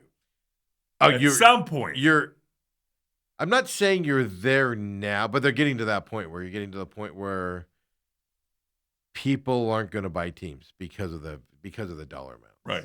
It's not like right now. If you bought, okay, this is going to sound stupid, but if Matt Ishbia buying the Suns at $4 billion, you go, $4 billion? Are you nuts? Obviously, there's a giant upside to it. But at some point, is it $10 billion? Is it $15 billion? At some point, you're going to go, there's not that much upside to this. No. It's not worth that investment. Because, yeah, I might be able to come out and sell it in 5 to 10 years for $16 billion when I bought it for 15. You're not getting that upside like you are now, where you buy it for 2 and then it's available for 10. Right. So there is going to come a time. Just what is that time going to be is the question mark. And to see where we're at on that. So the other thing around NBA that fascinates me, because I brought this up before, and you and Bruce kind of poo-pooed this a little bit. I was complaining about the 65-game rule around the NBA right now. You know what I'm talking about? You have to play in 65 games to be eligible for any of the postseason awards. MVP, All-Pros, all that stuff, or whatever they call them. First teams in basketball, all of that All stuff. NBAs. Cade Cunningham, with his collapsed lung situation, is not going to be eligible for any of these awards or whatever. You're going to end up with an MVP of somebody that doesn't deserve it because they just happen to play 66 games. And everybody that does deserve the MVP missed a bunch of games. That's what's going to happen with it. That dilutes your league and all of that stuff. I get that. So now the NBPA calls for the 65-game rule change. And they're citing the Cade Cunningham rule here as well. They're using him specifically with this collapsed lung. Quote, Cade Cunningham's potential ineligibility for postseason awards after a career-defining season is a clear indictment of the 65-game rule and yet another example of why it must be abolished or reformed to create an exemption to significant injuries. Goes on to say, since its implementation, far too many deserving players have been unfairly disqualified from end-of-season honors by this arbitrarily and overly rigid quota. So if you don't know Cade Cunningham's situation, so this is the problem with this rule. The rule had good intentions. But when a guy seriously gets hurt, having an MVP year and seriously gets hurt with a collapsed lung, it's unfair to them that you're taking away from them. What you wanted to do with the 65-game rule is like the Joel Embiids, who just miss games because it's a Thursday at 4 p.m. They're sore. Yeah. That's who you're trying to get them to play more for these awards. But you're screwing over Cade Cunningham this year. He's appeared in 61 games this season. He's missing, I don't know how many more he's going to be out, but he's missing a lot more as well. So he has a potential to fall short of 65 games. But he's the first all-NBA season. He's had dominating stats there for Detroit and stuff like that. It's not his fault. He had a collapsed lung. You have to be able, if you're going to have this 65-game rule, you have to be able, and this, I don't know how you do it, you have to be able to decipher between the guys that just don't want to play and want to collect a paycheck and the guys that get seriously injured but are having an NBA season or having an MVP or an all-NBA season. You have to be able to distinguish the two. You can't put everybody into one category like this. And that's the problem with that 65-game rule. The other problem with it, as I said, is, you're going to end up with Steve McCollum as league MVP here coming up. The ineligible guys. Nobody needs that. Nobody wants that. Steve. Okay, so they've had this in place. This is the first time. It's been in place for a couple years. I thought this was the first. Is it No. first or second year? Okay. At least second year. So I just came up with this 2 months ago. It didn't bother me the first year. No, it didn't bother you last year because nothing like this happened. Yeah. So I'm not going to poo-poo it because one out of the 25 guys who are ineligible actually had a serious injury. So what I can see happening, maybe have an independent doctor or something that says, yes, he's missing 15 games because of, what is deemed a serious injury. Collapse, a freak accident with the collapse. It's just not missing 3 games every month because he needs rest. I don't even know if you need a doctor to know that. Just you can tell by patterns. Like Giannis, he's already missed too many. But Giannis, you're like, all right, team and him are fighting over his knee, whether it's hurt or not. You're not eligible. You're not eligible. This is a joke. You go up, like right now, let's say Luka, who is still eligible for right now. He's getting close to missing it. But let's say Luka lands on somebody's foot here in the next, with 9 games going, Luka lands on somebody's foot and they have to rest him for the rest of the regular season. And then he falls underneath the 65-game threshold. Is that fair that he doesn't get a chance to win the MVP with his season? Because, he had just regular rest, and then he falls, he freakishly lands on somebody's ankle, and he needs to rest for the playoffs. So in that 9th game is the game that he can't get out there. So then you're forcing a player to decide, do I go out there on her bum ankle and play for a minute in order for me to be eligible for this award? You've got to have something like that because it's just stupid. It's stupid. You're punishing players that get seriously hurt that want to play because of the laziness and the dysfunction of your league for the guys that want to sit out a lot of games. That's just stupidity. And doesn't that just show you how stupid the NBA is? No. It's a league that's trying to figure it out, and they were tired of seeing just the rest. Rest. Missed 20 games because of rest. I don't disagree. I mean, the intentions were right. It's the players themselves got themselves into this. Now again, well, no, but Cade didn't. Cade plays every game. It's his counterpart. It's the crybabies that sit out because it's a Tuesday and the air conditioning blew a little cold in the stadium last night, so I need a couple days off. Yep. And again, they're trying to react to that. I know. Now, again, I can see them go back and go, yes, we need to do something about a situation like Cade Cunningham. Yeah. But we can't make a determination on every single player who maybe not is an NBA guy. I'll even go a step further. Like Jokic is close to being ineligible. Victor Wembanyama is close to being ineligible. Yeah. Those guys play hard. They don't miss games unless they're hurt. They play through injuries and stuff like that for the most part. Those guys should be eligible even if they don't hit the 65. It just watch the games and know how they play.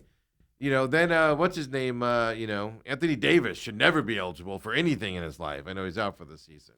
I'm forgetting the other guys over there at in Clippers land. It's now you'd have to have you can't just look at it and be like you are, you aren't, because then that's another deal. But there's ways to look at it to qualify it to go under. Because I just think this is stupid. When you're handing the trophy to, and I love Colin Gillespie, but you're handing the MVP trophy to Colin Gillespie because nobody else is eligible for it, and that's how far down you got to go. That's how you end up with Shedeur Sanders as a Pro star. Bowler. Yeah, Pro Bowler. That's how you end up with Shedeur Sanders as a Pro Bowler, Dale. And you're diminishing your league worse than the players not playing. All NBA teams, I don't care about. Like LeBron's 21-year All NBA is snap. Nobody gives a crap. Tell me who was on the All NBA team last year, besides LeBron. I'm waiting. Nobody cares about that. The MVP and those ones actually matter. So you do have to tweak it. What I'm saying, Dale, is I agree with the union on this one. You've got to tweak it from that side. And I don't agree with unions too much. Again, I just think the NBA's in a hard place, and the players put them there. No, I'm going to argue the NBA put themselves there by allowing the players to have that much power and do that stuff. I just don't get how you work your butt off. You're the richest man in the world. You're the richest man owner in any franchise ownership. I'm talking about the dude that owns the Clippers. And you do all. Why is he bending over backwards like this for Kawhi Leonard? What has Kawhi Leonard done for you? How many championships you got with Kawhi? Yeah. Different. Why are you paying him extra on the side to go around the salary cap? Why are you letting him sit out half of a season? Now, this year was different. I'll give him that. Why are you doing all of this stuff for a guy? What has he done for you? The owners have to get out of their own way, Dale, is what I'm trying to say. Well, that's part of it, too. There's a lot of fixing that can be done. Question is, I don't know how you do all that in a very short period of time. No. Well, you just, as an owner, you just don't sign a Kawhi Leonard, and you don't pay him. You don't pay him on the side for Pablo Torre to find out. The NBA goes, well, we didn't know about it. What? What's happening? I mean, Kawhi Leonard, he's averaging 28 points and 6 rebounds a game. He's played 56 games. He's playing this year. Yeah. Played 56 games. Now, see, but here's the other side. Kawhi Leonard has a degenerative knee problem where there's going to come a time where Kawhi Leonard's knee is not going to work for him anymore. Probably shouldn't have been the last 2 years. Well, that's the thing, though. If he would have played on that knee the last 2 years, it would happen sooner. He's prolonging his career with the $60 million a year or whatever he makes by not playing on it, and so he's prolonging it so it won't fail on him as soon. That's the games they're playing now. If I don't play hard this year, I can play an extra 2 years and I can get my $50 million a year. Instead of playing hard this year, and then I might not be able to get that last year of 50, 60 million. That's what they're doing. Stupid. Greedy do you want to Stupid. be? When we come back, let's get into baseball. Opening day, folks. Home openers tomorrow across the board. And Thursday. And Friday. And Monday. Monday will be more home openers, including your Diamondbacks. Let's get into it. Got a lot of stats for you. Dodgers, Yankees tonight. Giants, Yankees tonight from San Fran. Oh! Is Aaron Judge going to handle the wind at his back in San Francisco for 2 days? Come on back, folks. Main event.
Talking to Dale. Rattlers kick off their season on Saturday, 2 p.m. from Desert Diamond Arena this weekend.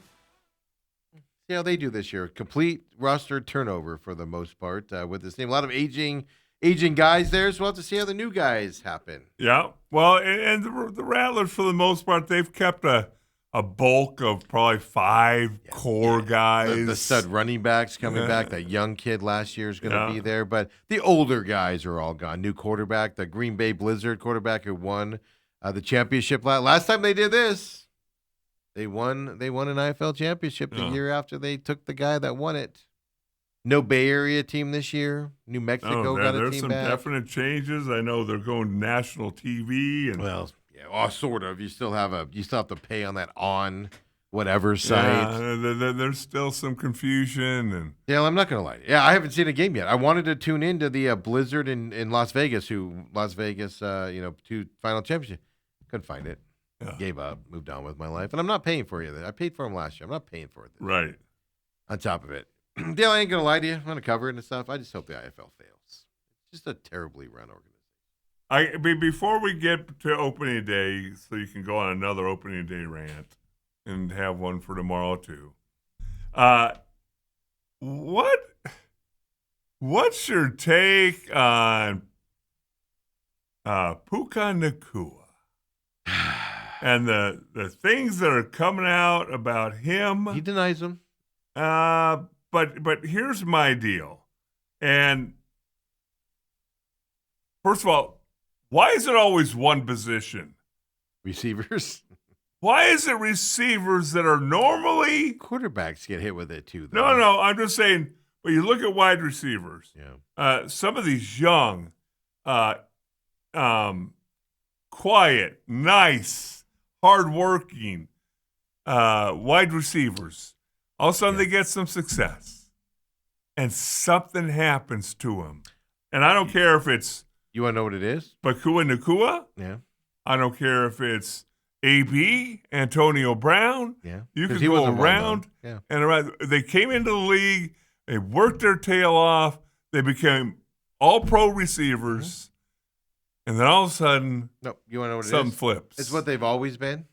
Just they didn't have the spotlight before. They're not the Marvin Harrisons where they have the spotlight on them since high school and things like that. Puka Nacua is not used to being on podcasts and in the spotlight and people wanting to talk to him. Going to bars and all of a sudden the ladies all want to talk to you and everything because you're Puka Nacua now. Never had that before. He's the same guy he's always been. It's just now you know it because it's being spotlighted because of who he is. That's like Michael Irvin coming out of Miami.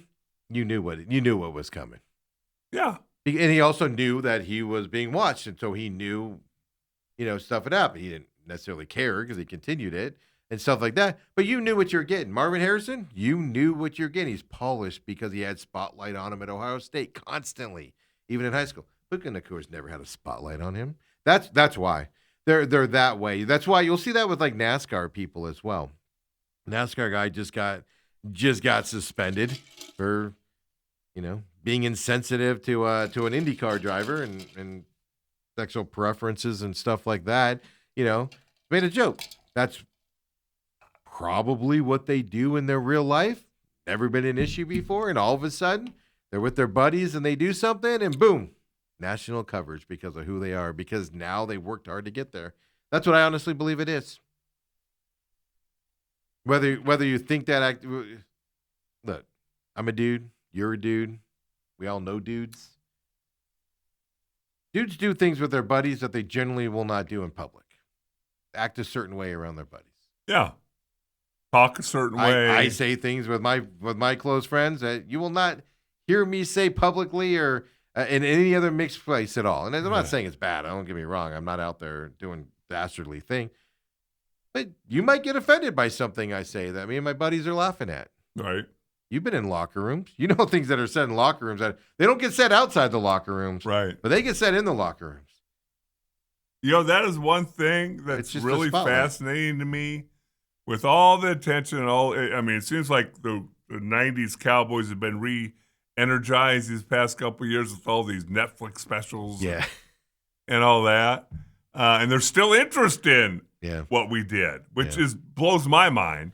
Yeah. But we all feels like we're not that we all interesting. kind of said, well, they're winning the Emmys and things like that. So all I'm saying is that, we all kind of agreed that there's going to be no books written and there's not going to be no tell-all stories. And I'm kind of surprised somebody hasn't if there were broke that. Well, I am too, because somebody might be like, I need money. Yeah.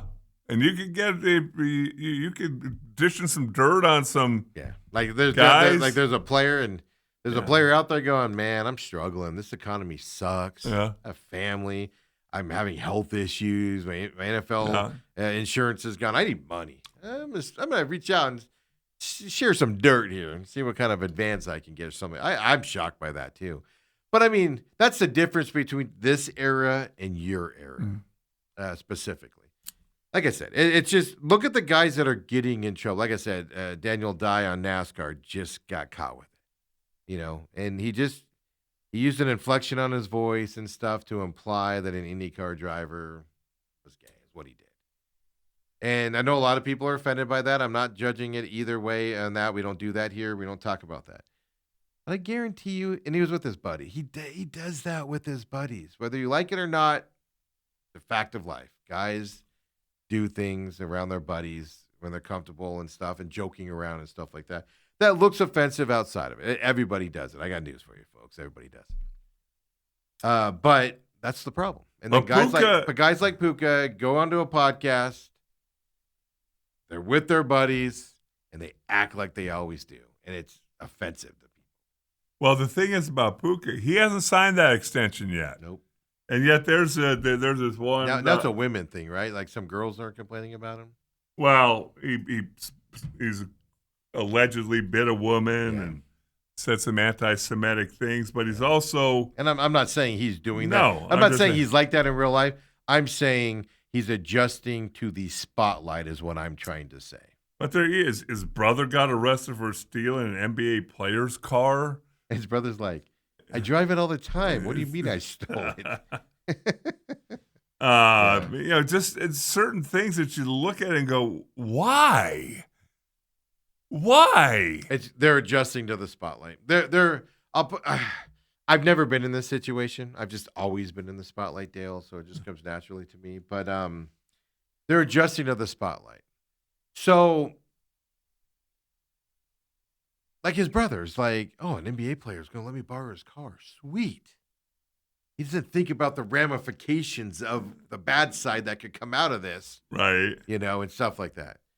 Like I said, the women thing I'm not going to talk about because I don't know if that's true or not. I don't know what's true and what's not. But like the podcast thing that he did, and he got all in trouble right before the playoffs, right? Or maybe it was a Super Bowl, where he said some stuff on the podcast that people just lost their minds. Yeah.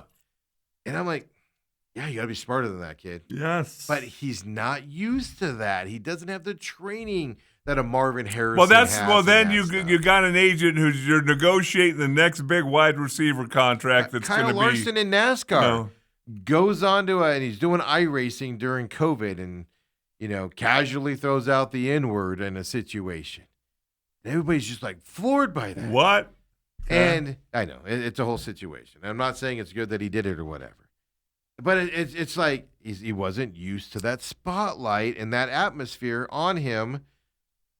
So you just act the same. Yeah. And with you and your buddies, it's funny. But it ain't funny to anybody else. No. And I'm not saying it's right. I'm not saying it's wrong. I'm not going to put that judgment on somebody. But you're doing what you're doing every day, and you have to adjust. Kyle Larson's never done anything like that again because he knows the spotlight's on him now. I'm not saying he does it all the time and all that stuff. I'm not implying that. And Puka's got to understand, and even his brother's got to understand, your brother has a spotlight on you. Stop doing stupid stuff because you're going to get judged indifferently because of your brother. Yes. And you have to realize that and unfortunately change your life a little bit. And know when you're in public, if you're dating women, be careful. I hate to say it. You got to be careful who you date and hang out with. Yeah. Because you can just, Michael Irvin knows this, here in Phoenix. Super Bowl. Talks to a girl at a hotel. Fired from NFL Network next with all these allegations that ended up being false. Because he talked to a girl at a hotel that worked there. And all these charges came out on him. You've got to be careful who you talk to, who you're privately hanging out with, and all of that stuff. Because it just takes an innocent encounter. Look at the Reacher guy, the actor that plays Reacher. First of all, what dumb moron picks a fight with that MFer? He's huge. He's a big, tall, buff dude. You know Reacher, the TV show? Did you see this? He's riding his motorcycle around with his kids, and this stupid moron steps in front of him and tries to pick a fight with him. Well, the guy that does his neighbor is mad about it, so Alan beats the crap out of him. The Reacher beats the crap out of this guy. And so what video comes out first, Dale? The video that the neighbor had somebody inside of his house recording it. You know what video came out? The Reacher guy attacking this guy for no reason. Just out of the blue, just attacking him. Right. The Reacher guy has a body camera on and they released that. No, turns out the neighbor started it by pushing him, stepping in front of his motorcycle, making him crash and all that stuff. So if he didn't have that body camera, the narrative would be, he beat up this guy for no reason. His body cam show the neighbor started it, so no charges are going to be against him. You have to Be careful. And young guys don't know it. Puka's being put into a spotlight right now as an example. He's not used to. He has no idea that No, he's still but, innocent where he's okay. like, oh, this girl's not going to treat me like this. But that is when you've got one of the better head coaches in the league. I don't disagree. You've got an agent. I don't disagree. And if that agent's fixing to negotiate that next contract, but that's all I'm saying is that's why you see it in certain linemen don't get the spotlight that a receiver does, for instance. Quarterbacks generally grow up in the spotlight, so they've learned to adjust to it. Right? They know how to protect themselves or what to do and stuff like that. It's the guys that generally get in these types of trouble, like an Antonio Brown, a nobody that worked hard to get there. Boom, spotlight's on you. You're the man. Everybody's showering you with praise. Everywhere you go, people want to be around you. You eat that stuff up. And then there's that one person that wants to sue you or get you in trouble because they don't like you or whatever. And then you're in trouble for something stupid and stuff like that. Yeah, that's why. I mean, that's my rant. I believe that's why. yeah. From that side, So that's, I mean, I grew up around a mic. I didn't grow up around a mic, but I've been around a microphone for like years. I am super careful what I say. Not just with microphones around me, just generally with phones and stuff. Somebody can record what I say, just innocent. And I'm a pretty, I tell people the truth. No, it's just You have to keep that stuff in mind, man. It's just one of those things. I look at Nakua, and there was one little blip, and you're like, yeah, that's kind of out of character. And then there was another one, and there's CTE's not real. Well, Cam Scatterboo is a perfect. Now I watched that whole clip. He was joking. You could tell there was a tinge of joking on asthma and but again, somebody not used to the spotlight. Then you got New York media on top of it in Cam Scatterboo's case. Mm-hmm. So you say it with an edge of kind of sarcasm. But you've just opened yourself up for a whole world of people to go, he doesn't believe in asthma. Why even broach the subject? Well, that's my question. Just say, you know what? CTE is a terrible thing. Hey, I'm not a doctor. We need to study it some more. Yeah. The NFL is doing a great job studying it, and hopefully we learn more about it. I am a physical player. I obviously don't want that to happen to me. I agree with you. But again, thrown into the spotlight. Cam Scatterboo came from Sacramento State. He was a nobody going into a senior year at ASU, and then he exploded. Like, we paid attention over here. I was on that Cam Scatterboo bandwagon that year before his senior year. I was like, this kid's special. He's just got to, get better, and then he came back in shape. You just get thrown into those spotlights, man, and you just act like you do with your buddies. Even Cam Scatterboo's dad got into trouble because he said something about supporting Trump. And it's like, all right, Dad, you have to realize who your kid is and how you saying something is going to be spotlighted by a certain type of people out there that are looking for it. And it's a sad world we live in, but that's where you guys were lucky as Cowboys. You don't have to deal with that. No social media. You didn't have to. The rumor, what was the worst rumor said about this was that idiot Bayless saying Troy Aikman was gay. Yeah. And that was just one guy running with those stories because, he's I would also say a girl accused Michael Irvin of rape. And he wasn't even in town. No, they wasn't even in the state. Yeah, it wasn't even around. But I just meant in terms of, like, big-time stories. Yeah, Michael Irvin's another case. We can put him on the side. Yeah. But Michael Irvin's one of those guys that grew up in the spotlight. I just don't think he cared. I don't know. You knew him better than I did. He was just like, I'm going to be me.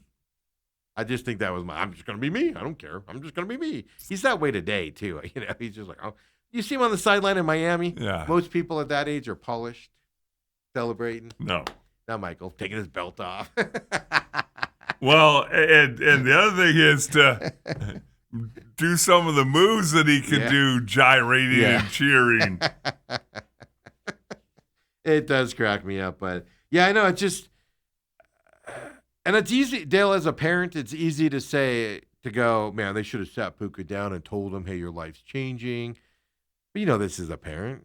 You can say that all you want to the kids. I've had that talk with the kids. We had a situation when I was on the radio.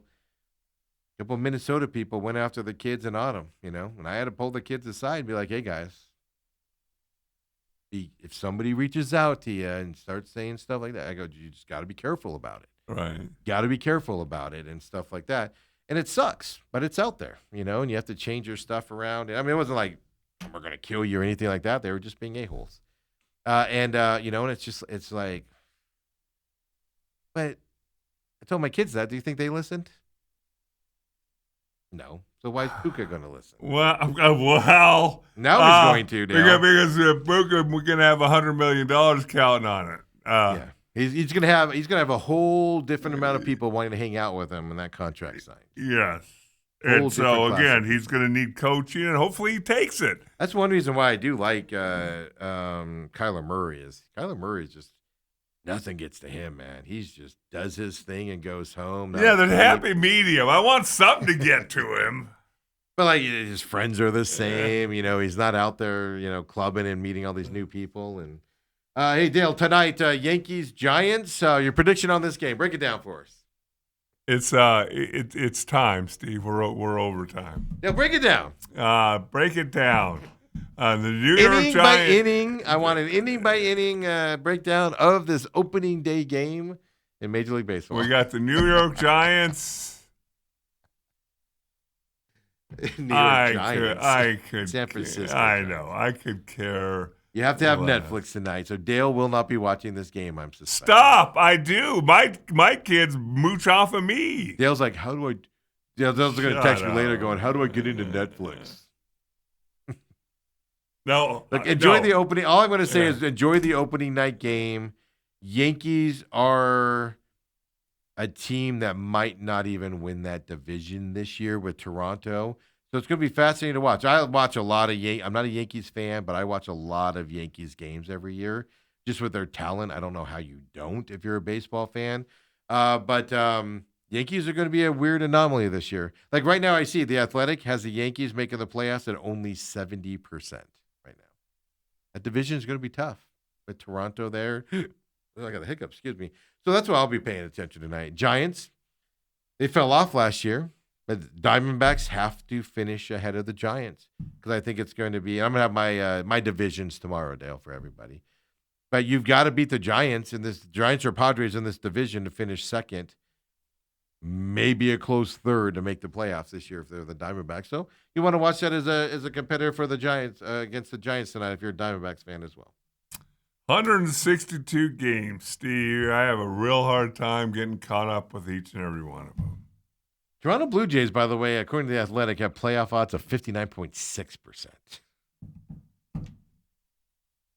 Okay, then.